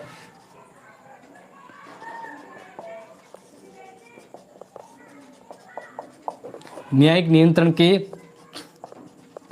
साधन, तो न्यायपालिका है वो न्यायिक नियंत्रण के लिए 5 रिट जारी करती है। कितनी रिट जारी करती है? 5 रिट। ध्यान रखिएगा ये 5 रिट है जो न्यायपालिका के द्वारा लोक प्रशासनिक और लोक प्रशासन के अंदर काम करने वाले अधिकारीगण और उसके ऊपर नियंत्रण के लिए व्यवस्था अपनाई गई है। तो जैसा कि आपको पता होगा कि अपने न्यायिक समीक्षा का भी ये जिक्र किया गया है और भारतीय संविधान के आर्टिकल 32 में भी ये कहा गया है कि न्यायालय को ये अधिकार है कि वह नागरिकों के अधिकार और स्वतंत्रता की रक्षा करे और राज्य न्यायालय को भी 226 अनुच्छेद के तहत ये अधिकार प्रदान किया गया है। तो इस तरह से ये आर्टिकल तो आपको पता होगा। अब मैं आपको बता रहा हूँ 5 रिट। पहली तो आपको पता होगी बंदी प्रत्यक्षीकरण,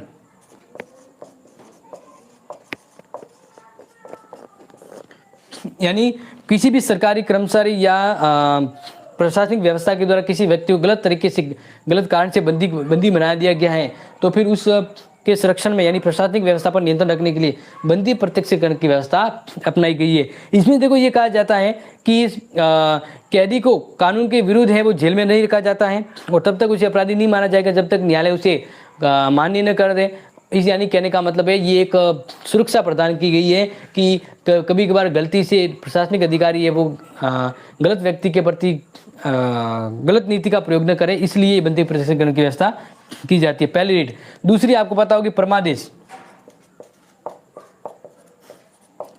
परमादेश यानी कोई भी सरकारी कर्मचारी है वह अपने अधिकार और पद का उपयोग नहीं कर रहा है या कार्यों की अवहेलना करता है, या जैसे मान लीजिए जैसे एक बात करें एक तहसीलदार है, अब वो तहसीलदार उसके पद पे उसे काम करना चाहिए लेकिन वह उस पद पे रहते हुए भी काम नहीं कर पा रहा है, तो न्यायपालिका उसे आदेश देती है, परमादेश, कि भाई तू क्यों काम नहीं कर रहा है, तेरे काम दिया हुआ है तो कार्य तुझे करना होगा। इसके अलावा 2 चीजें यहाँ पे बताओ जो कंफ्यूजन होने वाली व्यवस्था होती है, प्रतिषेध और उत्प्रेषण।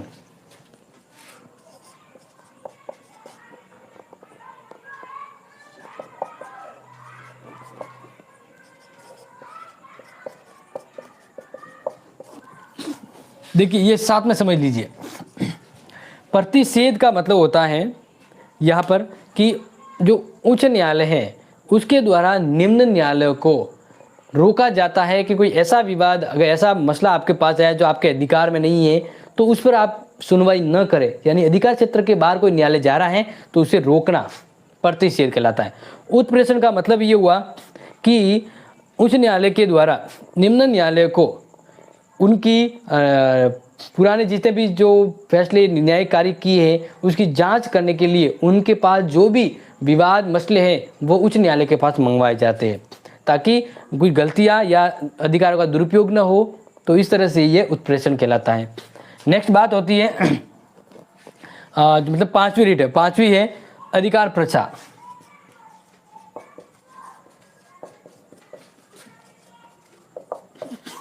आपने देखा होगा ना, कोई काफ़ी फर्जी जो सरकारी अधिकारी ना होते हुए भी नाम के ऐसे बिल्ले लगा के, जैसे मान लीजिए कोई पुलिस अधिकारी नहीं बना है लेकिन कोई ऐसी वर्दी पहनकर लोगों को डराए धमकाए, तो ये एक अव्यवस्था होती है। तो ये प्रशासनिक व्यवस्था में इस तरह की सुधार करने के लिए न्यायपालिका समय समय पर किसी भी सरकारी व्यक्ति के खिलाफ ये अधिकार जारी करती है, ऑर्डर अधिकार प्रसार क्वांटो वारंटो। उसे कहते हैं कि भाई साहब आप किस पद पर या किस हक से इस पद पे काम कर रहे हैं, तो उस अधिकारी को अपना सरकारी रिकॉर्ड या मेंबरशिप संख्या वगैरह ये रिकॉर्ड देना होगा न्यायपालिका को, तभी वो उस पर काम कर सकता है। यानी इस तरह से प्रशासन पर है वो नियंत्रण रखा जाता है। तो आई होप ये समझ में आया होगा। काफ़ी इंपॉर्टेंट था कि लोक प्रशासन पर किस प्रकार से नियंत्रण रखा जाता है। एग्जाम के लिए top most to the point मैंने आपको समझाया है, और चाहिए तो नोट कर लीजिए, स्क्रीनशॉट ले लीजिए खचाक से। और फिर हम आगे बढ़ते हैं, अपने लिए ज़रूरी जो है उस पर बात करते हैं। और एग्ज़ाम के लिए इम्पोर्टेंट है, इसलिए हर एक चीज़ जो पढ़ा रहा हूँ उस पर गौर कीजिएगा, समझिएगा और समझने के साथ नोट भी कर लीजिएगा, ठीक है। तो अब आगे बढ़ते हैं आपके एग्ज़ाम को लेकर और मोस्ट के बारे में।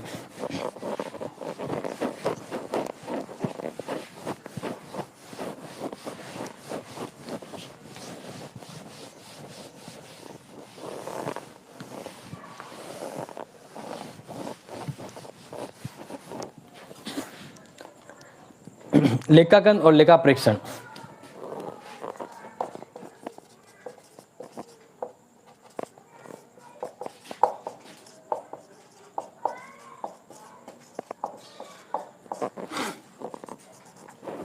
अब देखिए प्रश्न क्या आएगा।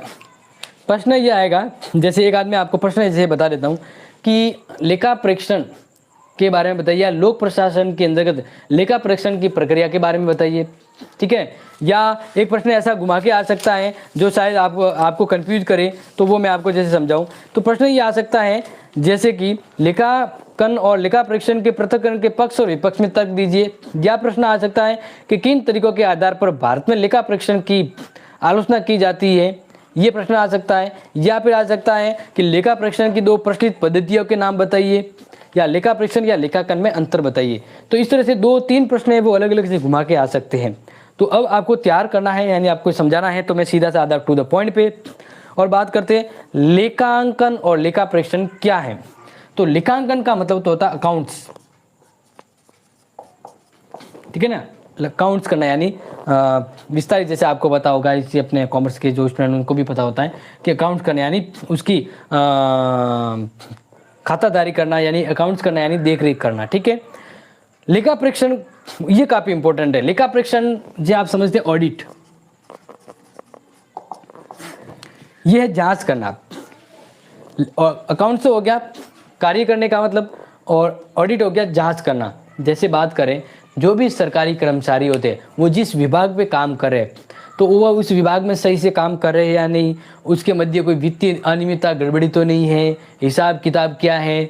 तो इसलिए उस विभाग में क्लियरिटी और किसी भी तरह की वित्तीय अनियमितता को ठीक करवाने के लिए या गलतियां ना हो, इसके लिए लेखा परीक्षण किया जाता है, यानी ऑडिटिंग आती है। क्या आती है? जांच, आगे से जांच आती है, और वह उस विभाग के हर एक रिकॉर्ड की जांच करती है, विशेषकर वित्तीय मामलों की। और इस तरह से ये प्रशासन की गलतियों पर नियंत्रण रखने का एक तरीका होता है। क्योंकि लोक प्रशासन कहने का मतलब नहीं होता, लोक प्रशासन में काफ़ी चीज़ें होती है जो ठीक करनी होती है, क्योंकि लोक प्रशासन के बाद काफ़ी जिम्मेदारी भरा काम होता है। तो उसकी जिम्मेदारी भरे काम को देख रेख करने के लिए, उसकी जाँच करने के लिए ऑडिट होती है, लेखा परीक्षण होता है, ठीक है। तो अब लेखांकन और लेखा परीक्षण के बारे में मैंने आपको एक मीन्स तो आपको समझा दिया। अब मैं जो समझा रहा हूँ नेक्स्ट आपको वो समझना है कि भारत में ये ऑडिट की आपको एक पता होगा ना, CAG कहा जाता है। अपने भारतीय संविधान के आर्टिकल 248 के अंतर्गत इसकी व्यवस्था की गई है। कंट्रोलर ऑडिटर जनरल, ठीक है ना, महालेखा प्रेक्षक कहा जाता है। क्या कहा जाता है? महालेखा प्रेक्षक। ये शायद 248 या 148, थोड़ा सा देख लेना। तो ये एक इंपॉर्टेंट है। तो अब यहाँ पर मैं इसके बारे में आपको समझा रहा हूँ जो एग्जाम के लिए, ठीक है। तो अब सबसे जरूरी है कि लेखा प्रेक्षक की जो प्रचलित प्रणालियाँ कौन सी है, किन किन आधार पर, यानी किन किन तरीकों से ऑडिट होती है। ये प्रश्न आएगा कि लेखा प्रेक्षण की प्रचलित प्रणालियों के बारे में बताइए। तो वो मैं आपको समझा देता हूँ। तो वो समझ लीजिए।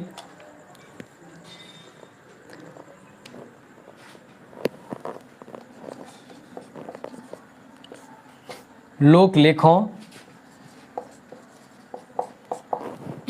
मतलब लोक प्रशासन के जो काम होते हैं उन लेखों की बात करें, ठीक है ना। लोक लेखों की प्रचलित पद्धतियाँ, और एग्जाम के लिए मोस्ट है। क्या है? मोस्ट। मैंने मोस्ट लिख दिया, आप इसको आप समझ लीजिएगा। तो बात करें पहली पद्धति, संपुट व नकदी लेखा प्रणाली। ये सिंपल है, सिर्फ समझना है। नाम थोड़ा अटपटा, लेकिन समझना बहुत इजी है। आप सिंपल एक ही झटके में समझ जाएंगे, लेकिन आपको पहले पता होना चाहिए, ये नोट कर लेना साथ में एग्जाम के लिए कि कौन कौन सी पद्धति है, वो आपको नाम पहले पता होना चाहिए। इसका क्या कैसे होती है वो तो मैं आपको समझा दूंगा। संभूत तथा नकदी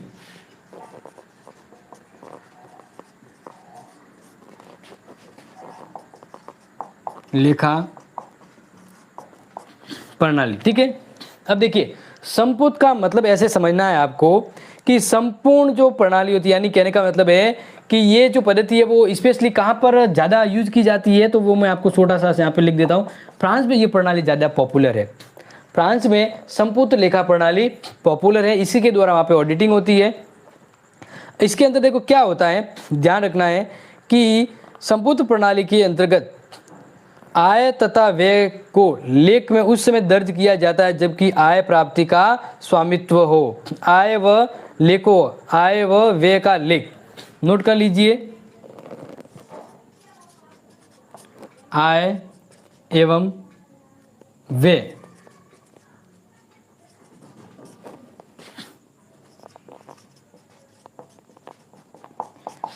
यानी इनकम और स्पेंडिंग, आय और व्यय। तो इनकम और स्पेंडिंग के लेखों का परीक्षण उस समय होता है जब उस पर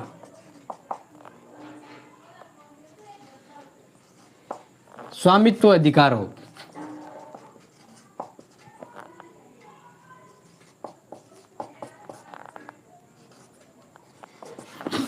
देखो यहाँ पर थोड़ा सा आपको समझ नहीं आ रहा होगा, मतलब थोड़ा ऊपर के जाए तो ध्यान रखिए। Hello Himanshu, welcome. देखिए यहाँ पर यह है कि लोक प्रशासन के अंतर्गत लेखा परीक्षण किन प्रणालियों के तहत होता है। तो यहाँ पर जो महत्वपूर्ण प्रणाली उनको बता रहा हूँ।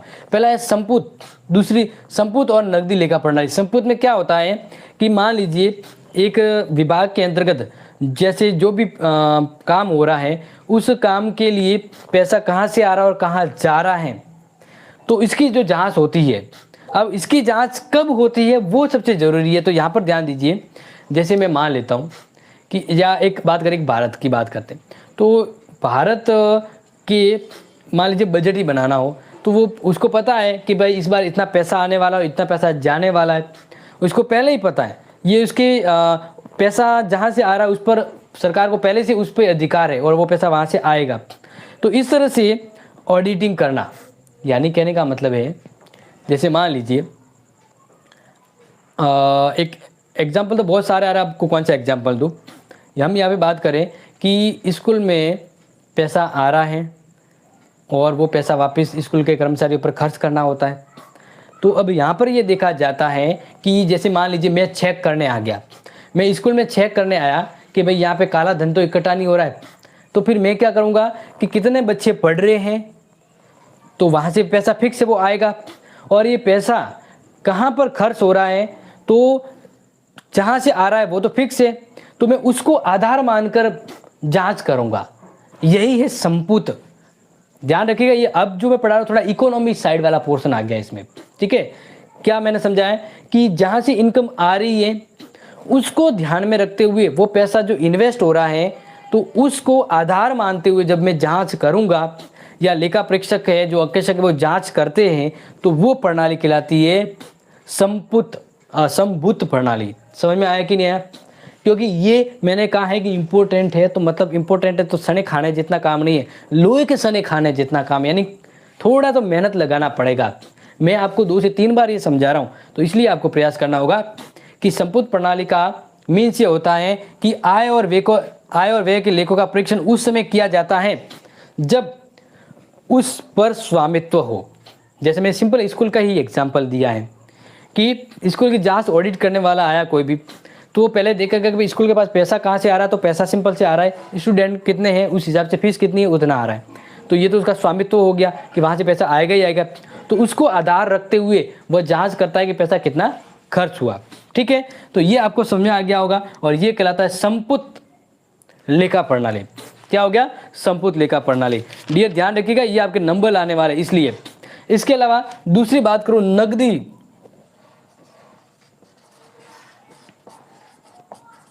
नकदी लेखा प्रणाली। ये प्रणाली किस तरह से ऑडिटिंग करती है, जांच करती है, तो ध्यान रखिएगा कि ये प्रणाली वो कैश को डिपेंड करती है। किसको? कैश। अब यहां पर क्या होता है कि स्वामित्व एक अधिकार हो गया कि पैसा जरूरी है कि वो कैश में आए, ये जरूरी नहीं है। यहाँ पे ये जो देखा जाता है कि वो आए, इनकम आएगी जरूर, लेकिन यहाँ पर ये देखा जाता है कि पैसा ज़्यादा है, वो नकदी कैश की व्यवस्था देखी जाती है।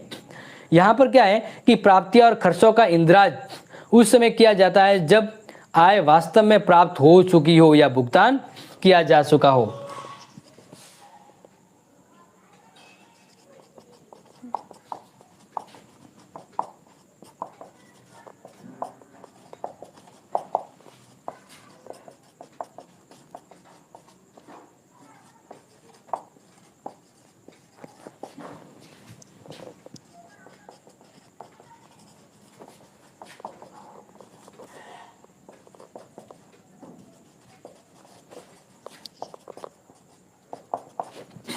अब यहाँ पर क्या, रोकड़ हिसाब।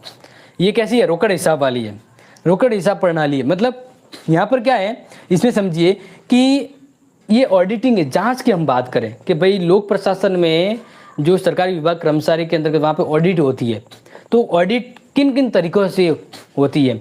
तो इसमें पहला तो मैंने बताया संपुट प्रणाली, दूसरा नगद लेखा प्रणाली। इसमें क्या होता है कि ये लेखा प्रणाली ऑडिटिंग तब होती है जब पैसा किसी विभाग में प्राप्त होता है या उस पैसों को खर्च किया जाता है, तब ऑडिट होती है।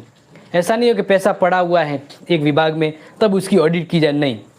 या तो पैसा पूरा प्राप्त हुआ तो वो देखा जाता है भाई कहाँ से प्राप्त हुआ, या फिर वो पैसा पूरा खर्च कर दिया गया है, किन किसकी में कहाँ पर किया गया, किन योजना में डाला गया। तो इस तरह से या तो पैसा पूर्णतः प्राप्त हुआ है तो उन सोर्सों की जांच की जाएगी, या वो पैसा पूर्ण तरह से खर्च किया गया है तब ऑडिटिंग की जाती है। तो ये ऑडिटिंग ये कहलाती है नकदी लेखा प्रणाली। क्या कहलाती है? नकदी लेखा प्रणाली। समझ में आ गया? ये मैंने आपको बता दी पहली, जो एग्जाम के लिए इंपॉर्टेंट है।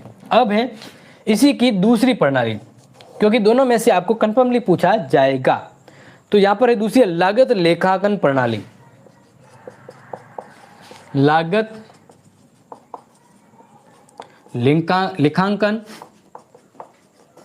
प्रणाली। लागत तो मतलब आपको पता ही होगा, कॉस्ट, कि भाई कितनी कॉस्ट लगी उस अकॉर्डिंग यहाँ पे ऑडिटिंग होती है। कहने का मतलब है कि सरकार के उत्पादक अंग के संदर्भ में अधिक उपयोगी होती है, जैसे कि सार्वजनिक विभाग जो है, जैसे PWD, ठीक है ना, ये सार्वजनिक जो विभाग होता है। अब इसको ठेका, इसको काम दिया जाता है, तो ये लागत प्रणाली पर इसकी जांच होती है। PW की जांच कैसे होती है? लागत प्रणाली पर। आपको यहाँ पर मैं यही समझा रहा हूँ कि अपने लोक प्रशासन में ऑडिट जो होती है वो किन प्रक्रिया के तहत होती है, यानी ऑडिटिंग कैसे होती है। ऑडिटिंग के दो मेथड है, पहला तो ये, दूसरा है लागत लेखांकन प्रणाली। जैसे मान लीजिए पीडब्ल्यूडी जो विभाग है, जो सरकारी विभाग है, तो फिर वहाँ पर लागत प्रणाली, लागत लेखांकन प्रणाली का यूज किया जाता है। इसके अंदर एक्चुअल में होता क्या है कि सरकारी धन के अपव्यय की सर्वाधिक संभावना पीडब्ल्यूडी में रहती है। यानी ज्यादातर है ना, अपने जो पैसे होते हैं लोकतंत्र के अंतर्गत है, वो पैसे बर्बाद ज्यादा कहाँ होता है, पीडब्ल्यूडी में होते हैं। मान लीजिए कोई रोड बनाना, रोड का ठेका आया, तो 10 करोड़ का तो ठेका वहां से पास होता है, लेकिन उसमें मंत्री तंत्री काफी ठेकेदार वगैरह काफी कुछ मिलकर ऐसे खा लेते हैं और रोड बनता है नाम मात्र का। तो यानी ज्यादा भ्रष्टाचार कहाँ होता है, पीडब्ल्यूडी विभाग में होता है। तो पीडब्ल्यूडी विभाग की जांच करने के लिए, यानी पीडब्ल्यूडी सरकार का विभाग है, लोक प्रशासन विभाग है, तो इसकी जांच करने के लिए लागत लेखांकन प्रणाली का यूज किया जाता है। किसका, लागत लेखांकन प्रणाली का यूज किया जाता है। तो इसके अंतर्गत ध्यान रखिएगा कि किसी एक ही सेवा की लागतों में आने वाले परिवर्तन का समय के परिप्रेक्ष्य में अध्ययन किया जाता है।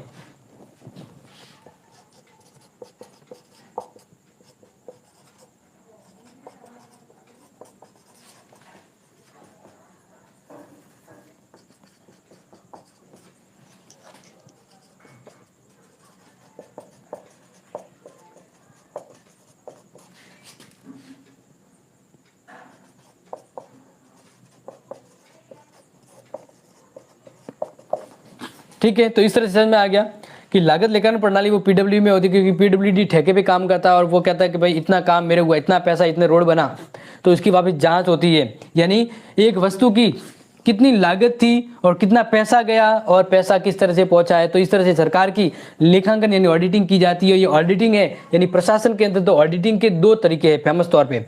पहला है संबुद्ध या नकदी लेखा प्रणाली, दूसरा है दूसरा वाला ये लागत लेखांकन प्रणाली। तो एग्जाम के लिए ध्यान रखिएगा जो मैंने आपको समझाया हुआ है। अजीब खान, हेलो, वेलकम डियर। तो यहाँ पर आपको अगर समझ में आ गया है तो अब मैं बता रहा हूँ कि भारत में लेखा पद्धति के चरण क्या है।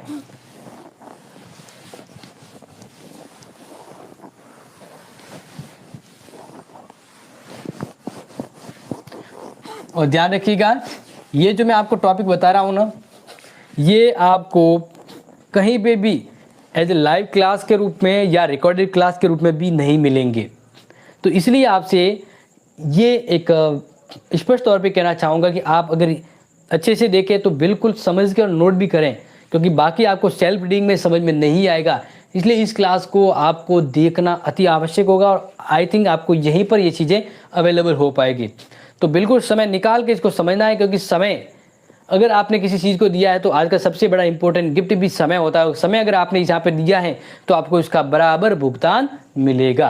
ठीक है, तो अब मैं बात करता हूँ भारत में लेखा पद्धति के चरण।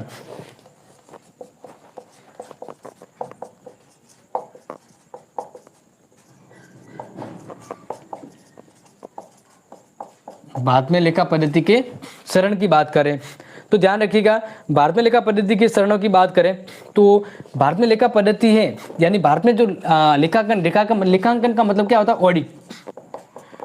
ठीक है, तो ऑडिट जो मेथड होता है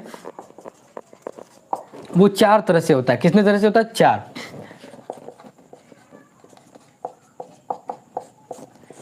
ये आपको समझ लेना है। भारत में लेखा पद्धति के 4 चरण होते हैं और चारों चरणों को आपको समझना है, जो मैं बारी बारी से समझा रहा हूँ। तो भारत में लोक लेखों की शुरुआत होती कहाँ से, पहले तो मैं वो समझा दूं, तो जिला स्तर से होती है। ठीक है,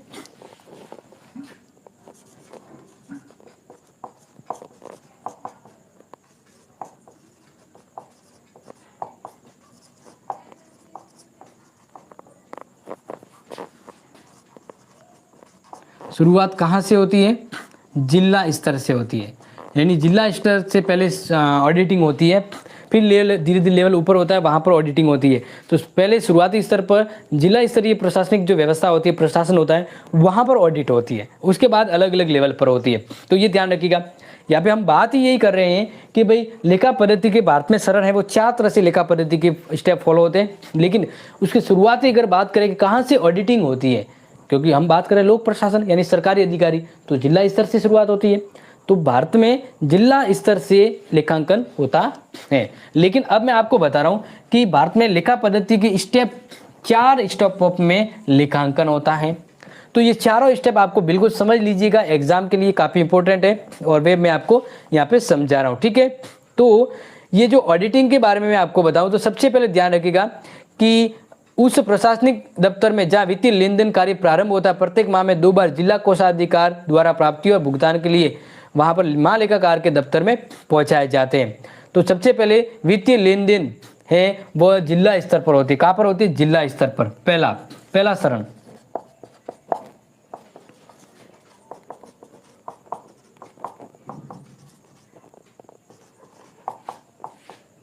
वित्तीय लेन देन।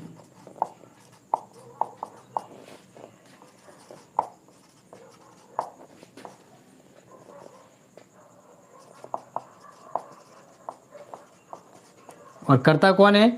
महालेखा परीक्षक करता है। कौन लेकर करता है? महालेखा परीक्षक करता है, ठीक है, जिसको अटॉर्नी जनरल या हम कहे कि अलग अलग नाम से कहा जाता है, लेकिन आप यहाँ पर सिर्फ ध्यान रखिएगा, अगर कंफ्यूज हो जाए तो इन ऑडिटिंग करता कौन है? महालेखा परीक्षक करता है। तो सबसे पहला स्टेप क्या होता है?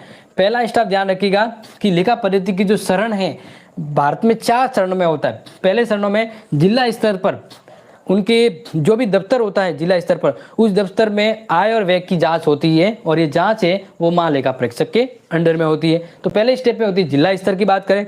इसी तरह द्वितीय स्तर में महालेखाकार के कार्य में राज्य के विभिन्न कोषागारों के केंद्रीय बैंक तथा स्टेट बैंक या उसकी सहायक बैंकों की शाखाओं से प्राप्त संकलन या वर्गीकरण किया जाता तो उस आधार पर की जाती है। यानी सिंपल सा ध्यान रखिएगा कि सूचना प्रतिमाह पूर्वक के महीने से तैयार की जाती है, लेकिन ये प्रत्येक माह में 2 बार। अगर बात की समय की बात की जाए तो डियर ध्यान रखिएगा जिला स्तर पर जो ऑडिटिंग होती है, ठीक है ना, वह महीने में 2 बार होती है।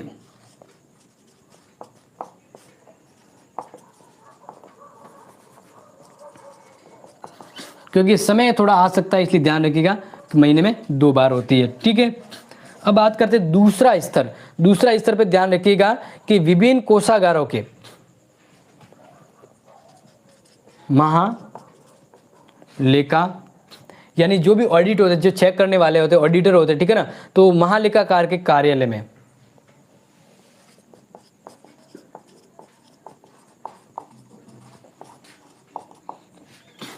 यानी दूसरे स्तर पर क्या होती है? वो ऑडिटिंग खुद उस महालेखाकार के कार्यालय में होती है। लेकिन अब यहाँ पर ध्यान रखिएगा ये होती क्या है कि राज्य के विभिन्न कोषागारों, केंद्रीय बैंक तथा स्टेट बैंक या उसकी सहायक शाखा से प्राप्त आधार संकलन के आधार पर, ठीक है ना।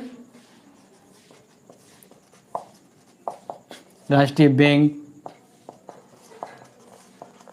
विभिन्न विभागों से प्राप्त संकलन के आधार पर।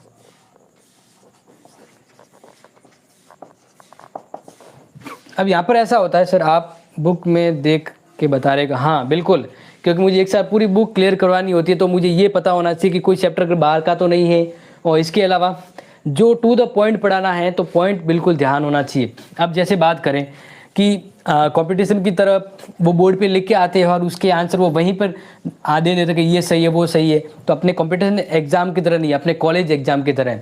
तो इसलिए मुझे पूरा मैटर यहाँ पर आपको डिलीवर करना पड़ता है, तो इसलिए मुझे इसकी बिल्कुल अवश्य हेल्प लेनी होती है, क्योंकि आपको अब सदन नहीं भरने हैं, आपको क्या करना है, आपको पेज भरने हैं। तो कंपटीशन और कॉलेज में यही फर्क है, आपको ज़्यादा मैटर हैंड राइटिंग लिखना होता है। तो देखिए महालेखाकार के कार्यालय में राष्ट्रीय बैंक, यानी पहला स्टेप तो आपको समझ में आ गया होगा। पहले स्टेप में ऑडिटिंग जिला या जिला विभाग के दफ्तरों में होती है। दूसरे स्टेप में क्या होती है कि खुद जो महालेखा परीक्षक के जो कार्यालय होते हैं, उन कार्यालय में विभिन्न बैंकों, विभिन्न राष्ट्रीय बैंकों या विभिन्न विभागों से प्राप्त जो रिकॉर्ड होते हैं वो मंगवाए जाते हैं और उनकी वहाँ पर जाँच होती है। तो इस तरह से ये हो गया दूसरा वाला। समझ में आया कि नहीं आया? दूसरे वाले में काफ़ी इंपॉर्टेंट है, इसलिए ध्यान रखिएगा इसको। तीसरे की जब हम बात करें तो तीसरे में आपको ध्यान रखना है, तीसरे स्टेप में जो इंपॉर्टेंट बात होती है उसके ऊपर भारतीय बजट प्रक्रिया के अंतर्गत ये स्पष्ट किया गया है कि राजस्व खाते में कर, राजस्व तथा उससे संबंधित व्यय को दिखाया जाता है। और इस तरह से अब यहाँ पर ये जो जरूरी है चीज वो मैं आपको यहाँ पे बता रहा हूँ। ऋण खाते में उन प्राप्तियों को दर्शाया जाता है, सरकार उसका भुगतान किया जाना है या नहीं किया है। तो ये तीनों जो लिखे हैं इसकी विभागीय जांच होती है। तो राजस्व खाते में कर राजस्व और उसे संबंधित व्यय को दिखाना। तीसरा,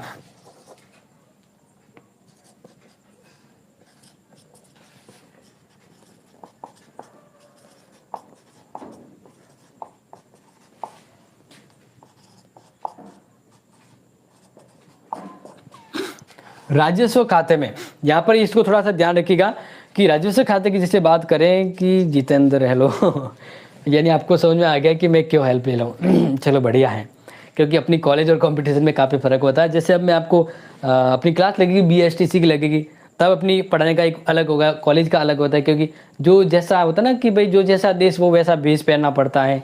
ये आप समझ रहे हैं कि जहाँ जिस देश में जाता है उस अकॉर्डिंग रहना पड़ता है। तो मुझे भी यहाँ पर अगर कॉलेज को पढ़ाने वाले स्टूडेंट को तो उसके लिए क्या फेवरेबल चीज़ होती है, और बात करें कंपटीशन के लिए क्या है तो उस अकॉर्डिंग पढ़ाना पड़ता है। तो आपको तो बहुत ज़्यादा पेज पढ़ने हैं, बहुत ज़्यादा पेज, यानी आप जितने पेज पढ़ेंगे और जितने अच्छी क्लियरिटी से मैटर लिखेंगे उतना ही वो मैटर मायने रखता है। ठीक है। नेक्स्ट, राजस्व खाते में कर राजस्व तथा उससे संबंधित व्यय का दिखाया जाना।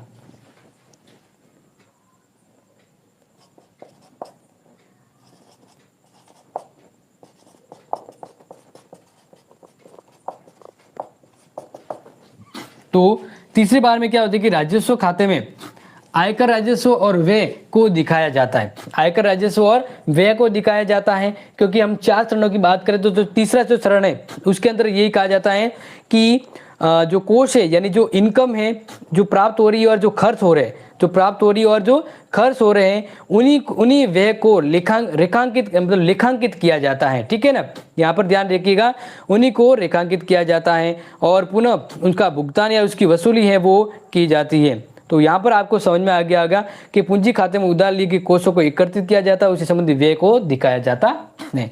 तो तीसरे में क्या हो गया, व्यय को दिखाना। BL परमा हेलो वेलकम डियर। तो अब चौथे में क्या होता है, यानी चौथे चरणों में क्या होता है, तो चौथे चरणों में जो होता है उसमें थोड़ा सा गौर कीजिएगा कि यहाँ पर क्या होता है कि भुगतान जिन्हें सरकार ने वसूल किया है वो और जिनको पुनः भुगतान करना है उसको दिखाया जाता है। विशिष्ट राशियों का संकलन होता है।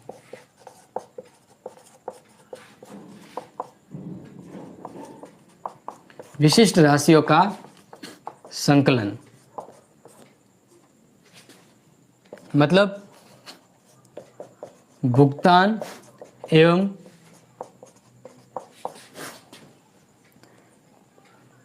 ऋण का लेखांकन। तो ये 4 स्टेप आप ध्यान रख लीजिएगा। कंपटीशन की कब लगेगी, कंपटीशन की देखो मैं पहले लगाने वाला था लेकिन अपने आपके जो एग्ज़ाम आ गए इसलिए मैंने उसको थोड़ा डिले कर दिया। डिले का मतलब ये कर दिया कि अपनी 1 तारीख से, क्योंकि आपके मई में एग्ज़ाम है तो कंटिन्यू 1 तारीख से आपकी एग्ज़ाम तक कंपटीशन क्लास चलेगी।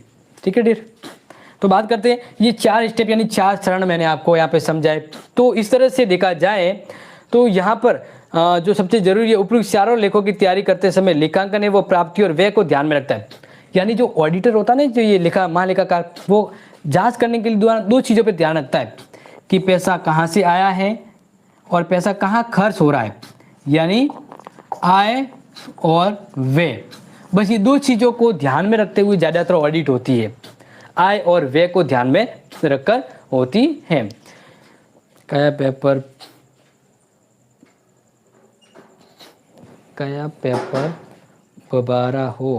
पढ़ा रहे हो या क्या कह रहे हो? अगर पॉलिटिकल की बात करें तो सेकंड पेपर को पढ़ा रहा हूँ, अभी यहाँ पर सेकंड पेपर ही है, फर्स्ट पेपर तो आउट हो गया है, तो इसलिए आप ध्यान दीजिएगा यहाँ पे। तो इस तरह से यहाँ पर देखा जाए तो आप समझ गए होंगे प्रचलित परंपरा के अनुसार राजस्व संबंधों को रोमन लिपि में लिखा जाता है कि भाई यानी कैटेगरी बांटी जाती है कि फर्स्ट, सेकंड, थर्ड और फोर्थ, और उसी आधार पे इनका लेखांकन होता है। तो ये आपको समझ में आ गया होगा क्योंकि ये जरूरी चीज़ थी जो मैंने आपको यहाँ पर डिलीवर की है। अब जो मैं आपको नेक्स्ट बता रहा हूँ वो ध्यान रखिएगा कि भारतीय लेखा परीक्षण संगठन के बारे में, ये तो आपने समझ लिया होगा। यानी अभी जो बता रहा हूँ वो बड़ा प्रश्न नहीं आएगा, जस्ट अभी जो नेक्स्ट बता रहा हूँ वो आपके 2 नंबर का प्रश्न आने की संभावना होती है, यानी अखंड में, ठीक है ना, भारतीय लेखा परीक्षण संगठन के बारे में।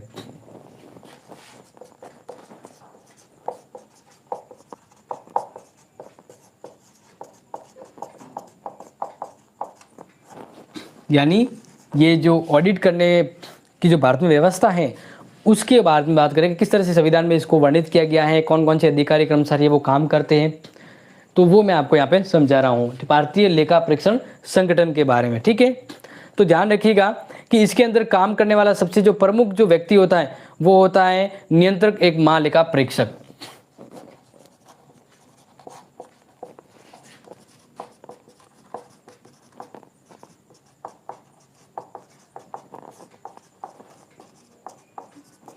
जिसको कहा जाता है CAG, कंट्रोल ऑडिटर जनरल। ये होता है सबसे जरूरी कौन सा भारतीय लेखा परीक्षक संगठन के अंदर प्रमुख अधिकारी होता है। ठीक है, अब जैसे कि इसके बारे में आपको बताएं तो इसकी जो नियुक्ति है वह राष्ट्रपति द्वारा होती है।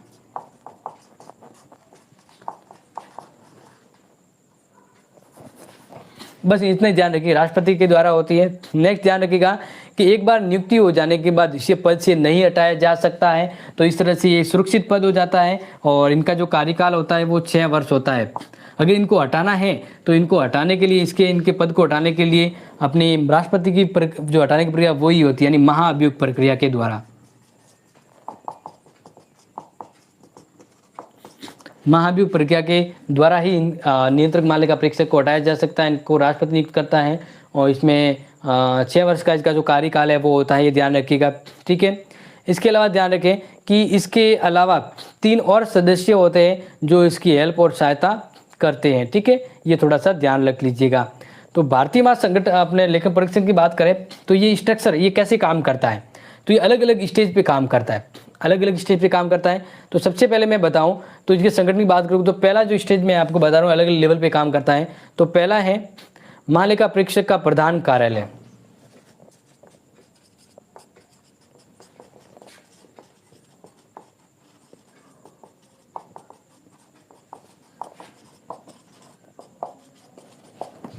क्या हो गया, प्रधान कार्यालय यानी मेन हेड ऑफिस, कहते हैं ना हेड ऑफिस, तो वैसे तो प्रधान कार्यालय के अंतर्गत है। इसके अंतर्गत एक तो होता मेन प्रमुख, ठीक है, और 3 होते हैं अन्य। एक तो होता प्रमुख, मुख्य नियंत्रक एवं महालेखा परीक्षक कहते हैं। एक तो प्रमुख होता है इसके अंतर्गत। इसके अलावा बात करें कि 3 अन्य सहायक लेखा परीक्षक होते हैं। तो इस तरह से उस इसका मेन जो कार्यालय होता है उसमें 4 जो है प्रमुख पदाधिकारी है वो काम करते हैं। तो पहले स्टेज पे हो गया इसका प्रधान कार्यालय जिसमें 4 व्यक्ति काम करते हैं। दूसरा है सहायक कार्यालय, सहायक कार्यालय, ठीक है ना, सहायक कार्यालय है। इसके बारे में अगर आपको बताएं तो ध्यान रखें समस्त देश की लेखा परीक्षण व्यवस्था की देखभाल के लिए अलग अलग स्तर पर यानी 4 अलग अलग क्षेत्रीय कार्यालय हैं।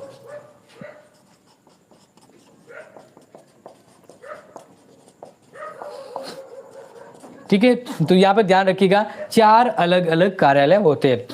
सर मैं इंग्लिश मीडियम से हूँ, मैं इम्पोर्टेंट क्वेश्चन कैसे नोट करूँ, इसमें से मेरे को भी नोट करने क्वेश्चन पर हिंदी में समझ में नहीं आ रहा है। मतलब जो इम्पोर्टेंट प्रश्न आपको मैंने जो दिए हैं आप वो प्रश्न इंग्लिश में चाहते हैं क्या, मतलब यही कह रहे हैं ना, क्योंकि जो इम्पोर्टेंट प्रश्न है वही एग्जाम में भी वही आएंगे और इसमें से आएंगे। पिछली बार आपने देखा होगा फर्स्ट पेपर का जो था लगभग 98% प्रश्न उसमें से आए थे। और आपको समझना है तो हिंदी लैंग्वेज से आप ट्रांसलेट इंग्लिश में कर सकते हैं। जो प्रश्न दिए है बस वही आपको इंग्लिश में ट्रांसलेट समझने, तो इसका शायद मुझे लग रहा है दिक्कत नहीं होएगी।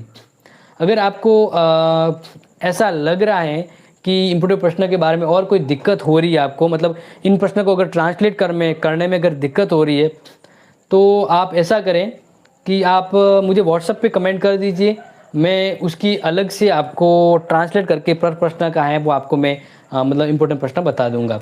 ठीक है, तो मैं ये कर सकता हूँ आपके लिए, क्योंकि आप इन सब में आप एक अकेले हो जो इंग्लिश लिटरेचर मतलब इंग्लिश के अंदर आपका जो मीडियम है इंग्लिश मीडियम है, तो फिर आपका ये जो पढ़ने का है वो हिंदी और इंग्लिश को समझना मुश्किल हो जाता होगा, क्योंकि आपको समझना आप सिर्फ यहीं पे समझ पाते हैं, लेकिन आपको इंग्लिश में लिखना पड़ता है, तो ये बहुत ज़्यादा बड़ा टास्क होता है। बिल्कुल मैं आपकी इस चीज़ को समझ गया हूँ। तो आपको अगर ऐसी जो हेल्प चाहिए तो बिल्कुल आप मुझे व्हाट्सएप पे कमेंट कर दीजिएगा, ठीक है।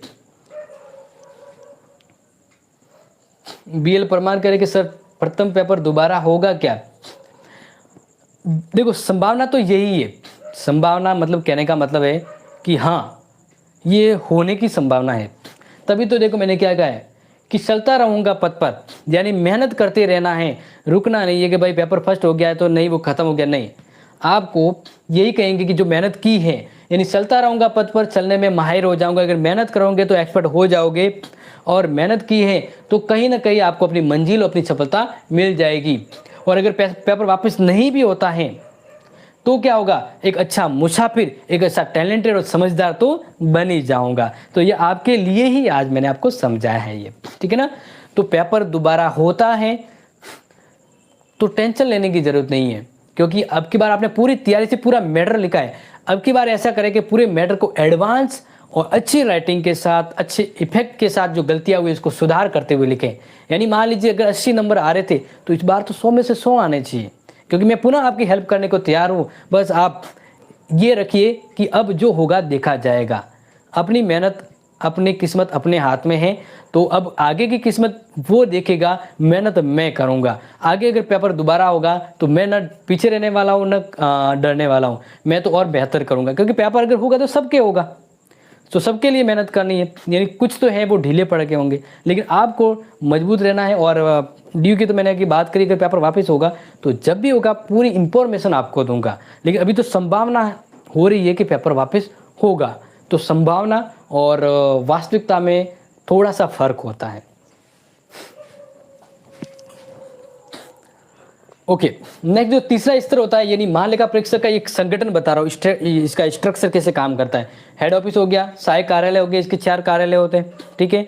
इसके अलावा राज्य स्तर पर लेखा और लेखा परीक्षक संगठन होता है।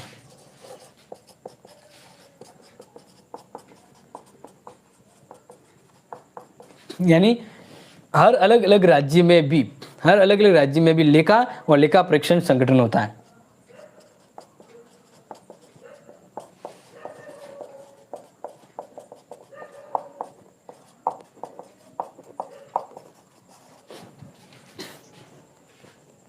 तो इस तरह से आपको समझ में आ गया होगा यहाँ पर जो मैंने आपको समझाया कि लेखा परीक्षक के अंतर्गत। अब बात करें इसके अंदर कौन कौन से होते हैं व्यक्ति, तो एक तो होता है महालेखा परीक्षक, ठीक है ना। महालेखाकार परीक्षक होता है। अगर पूछा जाए कि भाई अधिकारी का क्या नाम होता है, तो महालेखा परीक्षक होता है, जिसको AG कहा जाता है, AG कहा जाएगा, ध्यान रखिएगा।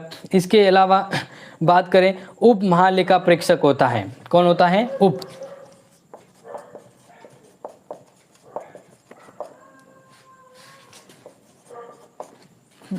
वाला हो गया।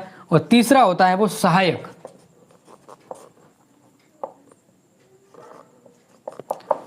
ठीक है। तो 3 तरह के अलग अलग तरह के जो है वो काम करते।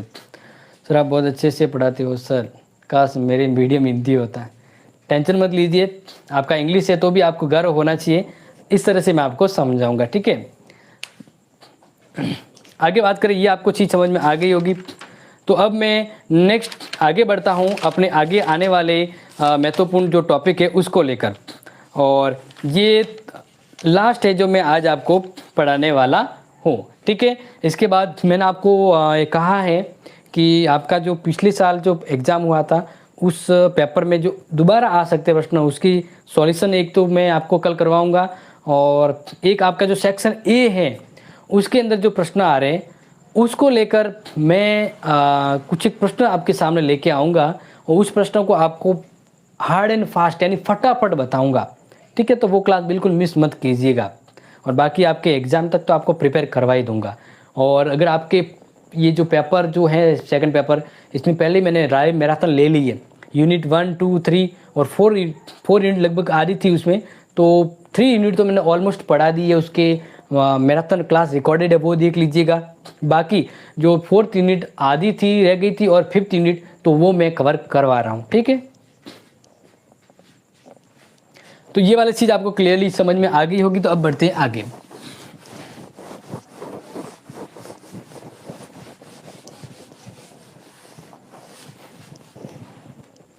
भारत में वित्त मंत्रालय कार्य एवं भूमिका।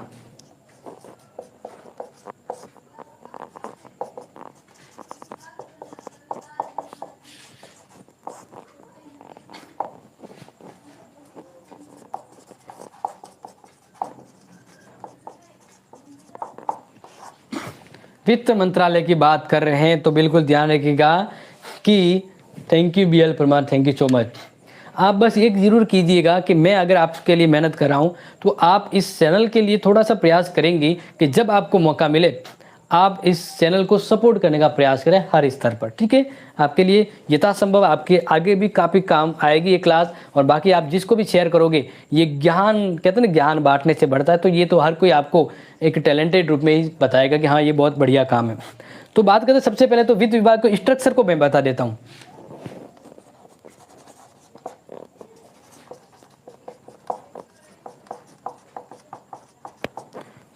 वित्त विभाग के संगठन के बारे में मैं आपको बता देता हूँ। थोड़ा तो आप ये समझ लीजिएगा वित्त विभाग, क्योंकि अपने लोक प्रशासन में वित्त विभाग क्यों आया तो ये आपको पता होगा कि लोक प्रशासन में कौन है। लोक प्रशासन के अंदर जो लोक प्रशासन का कार्य कर रहे हैं यानी वे सरकारी मंत्री और कर्मचारी जो एक लोक प्रशासन के दायित्वों का निर्वाह कर रहे हैं, ठीक है ना। जैसे विभिन्न गवर्नमेंट सर्वेंट है और मंत्री है जो विभिन्न विभागों के प्रमुख होते हैं, तो यही लोक प्रशासक के सेवक होते हैं और वो भी काम करते हैं। तो फिर ये सेवक है वो कोई फ्री में तो काम करते नहीं होंगे, तो इसके लिए वित्तीय व्यवस्था, वित्तीय नियमितता, और लोक सेवक जो देश के लिए काम करते हैं तो उसके लिए वित्त की व्यवस्था होती है। तो फिर इसलिए हमें वित्त विभाग और वित्त के संगठन को समझना होगा, क्योंकि बिना पैसों के तो कुछ होता ही नहीं है। तो फिर लोक प्रशासन में तो भी तो वित्त का मैनेजमेंट और उसके बारे में समझना होगा, तो इसलिए समझ लीजिएगा। जैतावत सरोज कह रहे हैं कि सर हम अथवा वाले दोनों क्वेश्चन कर, नहीं अथवा वाले दोनों क्यों करोगे, आपने दोनों कर दिए नंबर तो एक ही देंगे। यानी मान लीजिए आपके हमने बी सेक्शन में ही आते अथवा वाले, आप बी सेक्शन में मान लीजिए पहला प्रश्न था, पहला प्रश्न के नीचे वापस ये जो प्रश्न था अथवा में वापस एक और प्रश्न दे दिया, आप दोनों कर दिए, लेकिन प्रश्न नंबर तो एक ही है, 7 नंबर का ही आएगा। आपने दोनों कर दिए, समय गया, मेन क्या होता है समय, और अगर आपने 2 प्रश्न कर दिए साथ में नंबर तो एक का ही मिलेगा, तो दूसरा समय भी गया और प्रश्न वो नहीं अटेम्प्ट हुआ वो नंबर भी गए। तो अथवा वाले मत कीजिएगा, और ये तो होता ही नहीं है, ठीक है ना, ध्यान रखिएगा। तो आप एक ही करें फिर वापस आगे बढ़े। इन दोनों में से आपको बेस्ट जो लगे ना वो आप कर लीजिएगा, ठीक है ना, क्योंकि पेपर में समय बहुत ज़रूरी होता है। तो वित्त विभाग के संगठन की बात करें तो सबसे पहले आपको बता देते हैं कि वित्त विभाग के संगठन की बात हो, सबसे ऊपर वित्त मंत्रालय होता है जो केंद्र सरकार के संगठन के रूप में कार्य करता है, ठीक है। तो वित्त मंत्रालय होता है,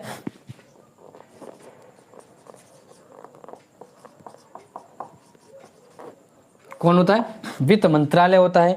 और जो वित्त मंत्रालय है वो केंद्रीय सरकार का एक प्रमुख अंग होता है, यानी संघ सरकार का। किसका होता है, संघ सरकार का होता है, ये तो आपको पता होगा।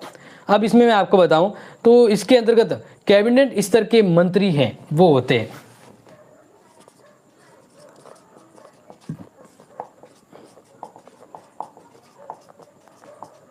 मंत्रियों में सबसे टॉप स्तर के जो मंत्री होते हैं वो कैबिनेट स्तर के मंत्री होते हैं। Hello Narendrapal Singh ji, welcome. आप काफ़ी दुरुस्त दिखे हैं लेकिन आ गए हैं। मैंने आपके चैनल को सभी दोस्तों को शेयर किया, क्या बात है, वेलकम डियर, बहुत बढ़िया किया आपने। तो अपने क्लास को जब हम देखें तो वित्त मंत्रालय कैबिनेट स्तर के मंत्री इसमें होते हैं, यानी अव्वल दर्जे के मंत्री है वो वित्त विभाग में होते हैं। जैसे बात करें वर्तमान जो वित्त मंत्रालय है उसमें प्रमुख जो वित्त मंत्री है वो कौन है, सीतारमन या सीतारमन ऐसा करके जो नाम है आप समझ रहे होंगे, सीतारमन करके, तो वो अपने वित्त विभाग के प्रमुख यानी वित्त मंत्री है, सीतारमन करके नाम होता है। तो एक बार इसको देख लीजिएगा, आप सर्च कर लीजिएगा, आपको क्लियरली समझ में आ जाएगा, ठीक है। तो अब बात करें इसके अंडर में और क्या होते हैं, जैसे कि मैं आपको ये चीज़ें आपको क्लियरली समझ में आ रहा हूँ। तो इसके अलावा जैसे बात करें तो वित्त विभाग कहते हैं उसमें वित्त मंत्री होते हैं, हाँ, यानी कैबिनेट स्तर के मंत्री होते हैं। इसके अलावा इसके सहायक के रूप में, सहायक रूप में मंत्री और उप मंत्री होते हैं। क्या होते हैं, उप मंत्री, मंत्री और उप मंत्री है वो उसमें इसके सहायक विभाग के रूप में, मतलब सहायक सपोर्ट के रूप में इस मंत्रालय में काम करते हैं। तो पहले जब शुरुआत की बात करें तो पहले क्या था, जब शुरुआत की बात करें 1810, अब 1810 में क्या था, अंग्रेजों का राज था। किसका राज था? अंग्रेजों का राज था। तो उस समय वित्त विभाग कहा जाता था।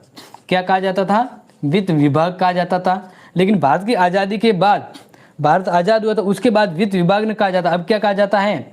वित्त मंत्रालय कहा जाता है। अब क्या कहा जाता है? वित्त मंत्रालय कहा जाता है। ये ध्यान रखिएगा, ठीक है। और ये व्यवस्था कब से हुई? 1947 से होती है। अब बात करें वर्तमान में वित्त मंत्रालय जो है उसके 5 भाग हैं। वित्त मंत्रालय है उसके 5 भाग हैं, या मैं ऐसा कहूं कि इसके 5 विभाग हैं।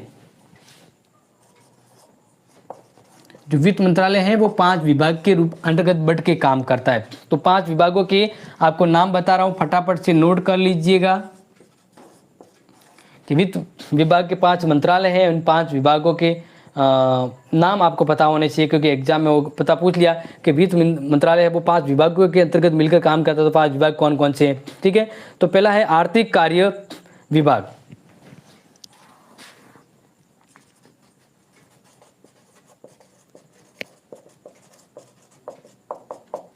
यानी आर्थिक गतिविधियों को उनसे संबंधित कार्य हैं वो इसके अंडर में आते हैं। इसके अलावा जैसे कि बात करें तो व्यय विभाग यानी स्पेंडिंग, व्यय विभाग यानी व्यय जो अपना खर्चा जो जा रहा है भारत की ओर से, जहाँ जहाँ इन्वेस्ट हो रहा है, तो उस व्यय को लेकर अलग विभाग होता है जो कार्य करता है। इसके अलावा राजस्व विभाग हो गया, जो राजस्व की देखरेख करता है।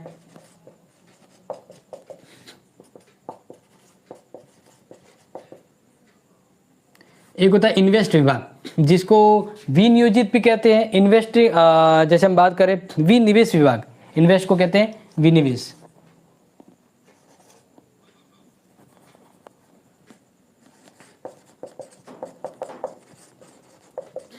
ये देश का पैसा जहाँ इन्वेस्ट हो रहा है उसकी देखरेख, उसके ऊपर पैसों को लेकर नियंत्रण और व्यवस्था होती है। इसके अलावा होती है वित्तीय सेवाएं प्रभाग।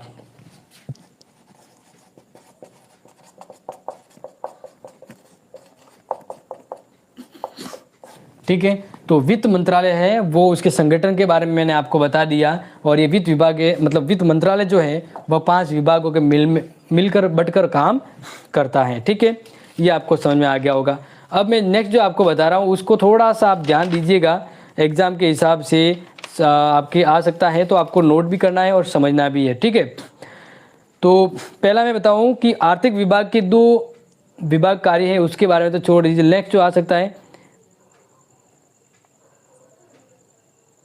केंद्रीय प्रत्यक्ष बोर्ड के बारे में बताइए। प्रश्न क्या आएगा? केंद्रीय प्रत्यक्ष बोर्ड के बारे में बताइए। तो संगठन के बारे में तो आपको सिंपल बताया। अब ये वित्त विभाग करता क्या है? लोक प्रशासन या प्रशासन के अंतर्गत वित्तीय व्यवस्था, देखरेख और संचालन या नियंत्रण के लिए कार्य करता है। तो ये इसका, इस पे वित्त विभाग का तो मतलब बड़ा प्रश्न नहीं आएगा, ये ध्यान रखिएगा, छोटा ही प्रश्न आएगा। और छोटा प्रश्न आपके बी सेक्शन में या फिर अपने इस सेक्शन में आ सकता है। ठीक है, तो वित्त विभाग के संगठन उसके विभाग के अंतर्गत आ सकता है। या एक प्रश्न जैसे अभी मैंने बताया कि वित्त मंत्रालय के कौन कौन से विभाग होते हैं, ये वाला आ सकता है। या फिर आ सकता है कि केंद्रीय प्रत्यक्ष बोर्ड के गठन के बारे में बताइए। तो ये तो मैंने समझा, ये केंद्रीय प्रत्यक्ष बोर्ड के गठन के बारे में आपको समझा देता हूँ, ताकि एग्जाम में अगर वो प्रश्न भी आ जाए तो आप आराम से कर सकते हैं।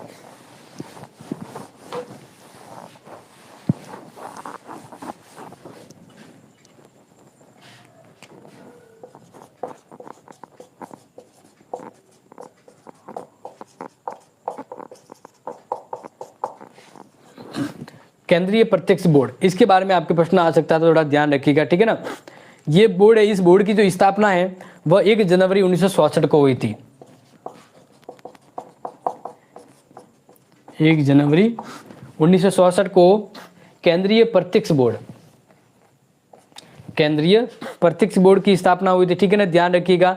अपने संबंधित कार्यालय के कार्य पर नियंत्रण रखता है। तो ये ध्यान रखिएगा, इसके अधीनस्थ कार्यालय और विभाग होते हैं।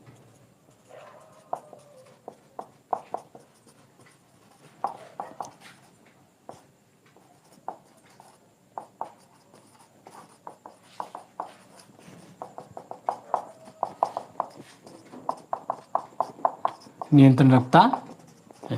ठीक है ना, थोड़ा स्पीड से नोट कर लीजिएगा फटाफट, क्योंकि आगे कुछ अगर बचा है तो वो मैं आपको फटाफट सी नोट करवा लेता हूँ, इसलिए जल्दी से साथ साथ में नोट कीजिएगा, ठीक है। अब नेक्स्ट बात करें तो ये जो बोर्ड है प्रत्यक्ष केंद्रीय प्रत्यक्ष कर बोर्ड आयकर संरचना के रूप में शीर्षक इकाई है।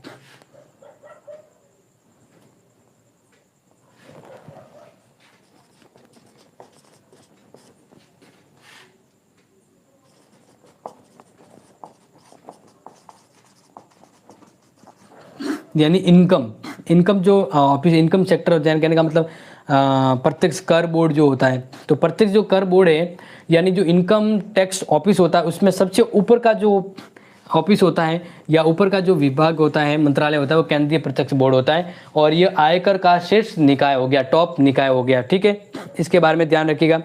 अब नेक्स्ट इसमें बात करें तो बोर्ड के अधिकारी राजस्व विभाग वित्त मंत्रालय के अपने पदेन हैसियत के रूप में कार्य करते हैं। और ये वर्तमान में केंद्रीय प्रत्यक्ष बोर्ड के अंतर्गत अगर बात करें तो 6 सदस्य हैं। कितने सदस्य हैं? 6, और उसकी अध्यक्षता एक अध्यक्ष द्वारा की जाती है, ध्यान रखिएगा।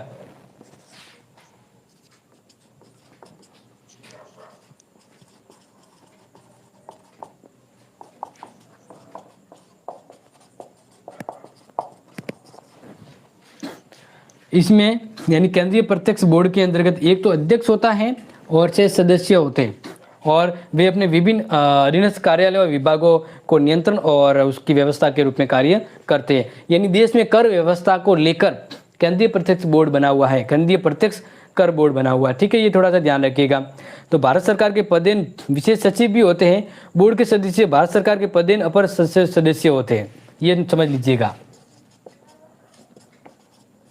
बोर्ड यानी ये जो पूरा हम कहें कर बोर्ड है, तो बोर्ड के सदस्य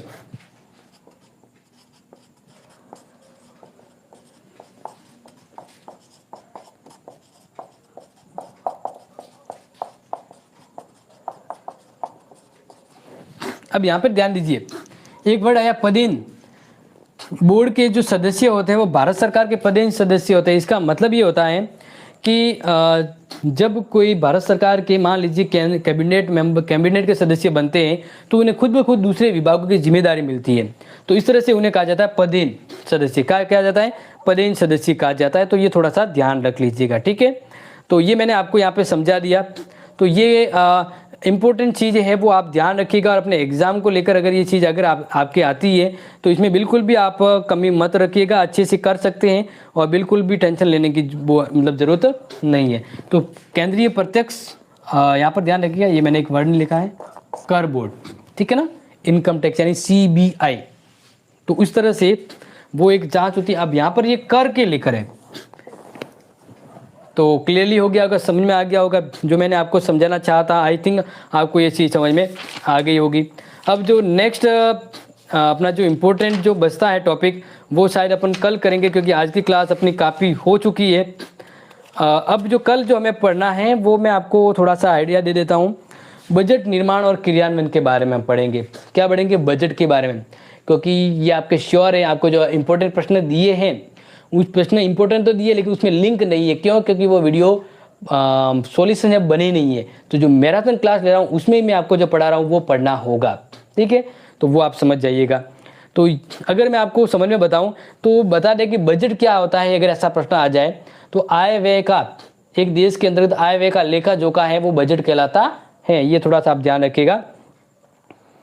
और बजट की जो बजट शब्द का सबसे पहले प्रयोग है वो 1773 के अंतर्गत ब्रिटेन के एक मंत्री रॉबर्ट वॉलपॉल ने ये शब्द दिया था, ये ध्यान रखिएगा। बजट शब्द सबसे पहले 1733 के अंदर ब्रिटिश मंत्री था, उसने इस शब्द को गढ़ा था, ये ध्यान रखिएगा। बजट क्या होता है? किसी देश के अंदर आय व्यय का लेखा जोखा बजट कहलाता है, साल भर का, ये ठीक है ना। तो ये चीज़ एक छोटा प्रश्न और मैं आपको अभी साथ साथ में पूछ देता हूँ, शायद एग्जाम के लिए इम्पोर्टेंट और हो सकता है कि यही आप प्रश्न आ जाए, तो ध्यान रखिएगा। वित्त विधेयक क्या होता है ये तो आपको पता होगा।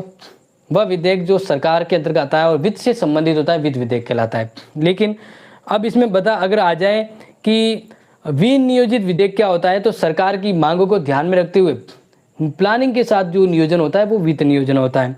कटौती प्रस्ताव है वो 3 प्रकार का होता है। नीति कटौती प्रस्ताव हो गया, मित विजेता कटौती हो गया, प्रतीकात्मक कटौती प्रस्ताव हो गया। तो ये 3 तरह का होता है। ये तो मैंने जनरली आपको ऐसे बता दिया है, लेकिन इसके बारे में कल हम अवश्य पढ़ेंगे। और कल ध्यान रखिएगा कि ओल्ड पेपर है उसका हम लाइव सॉल्यूशन लाने का प्रयास करेंगे, ठीक है। तो आज की क्लास डियर हम यहीं पे ख़त्म करते हैं। और जो मैंने आज आपको बताया है वो वापस आपने नोट किया होगा, उसको रिवीजन कीजिएगा। बेस्ट तैयारी का बेस्ट फॉर्मूला यही है कि जो आप एक बार पढ़े हैं पॉलिटिकल में, वो चीज़ ये होती है कि उसको रिवीजन भी करना होता है।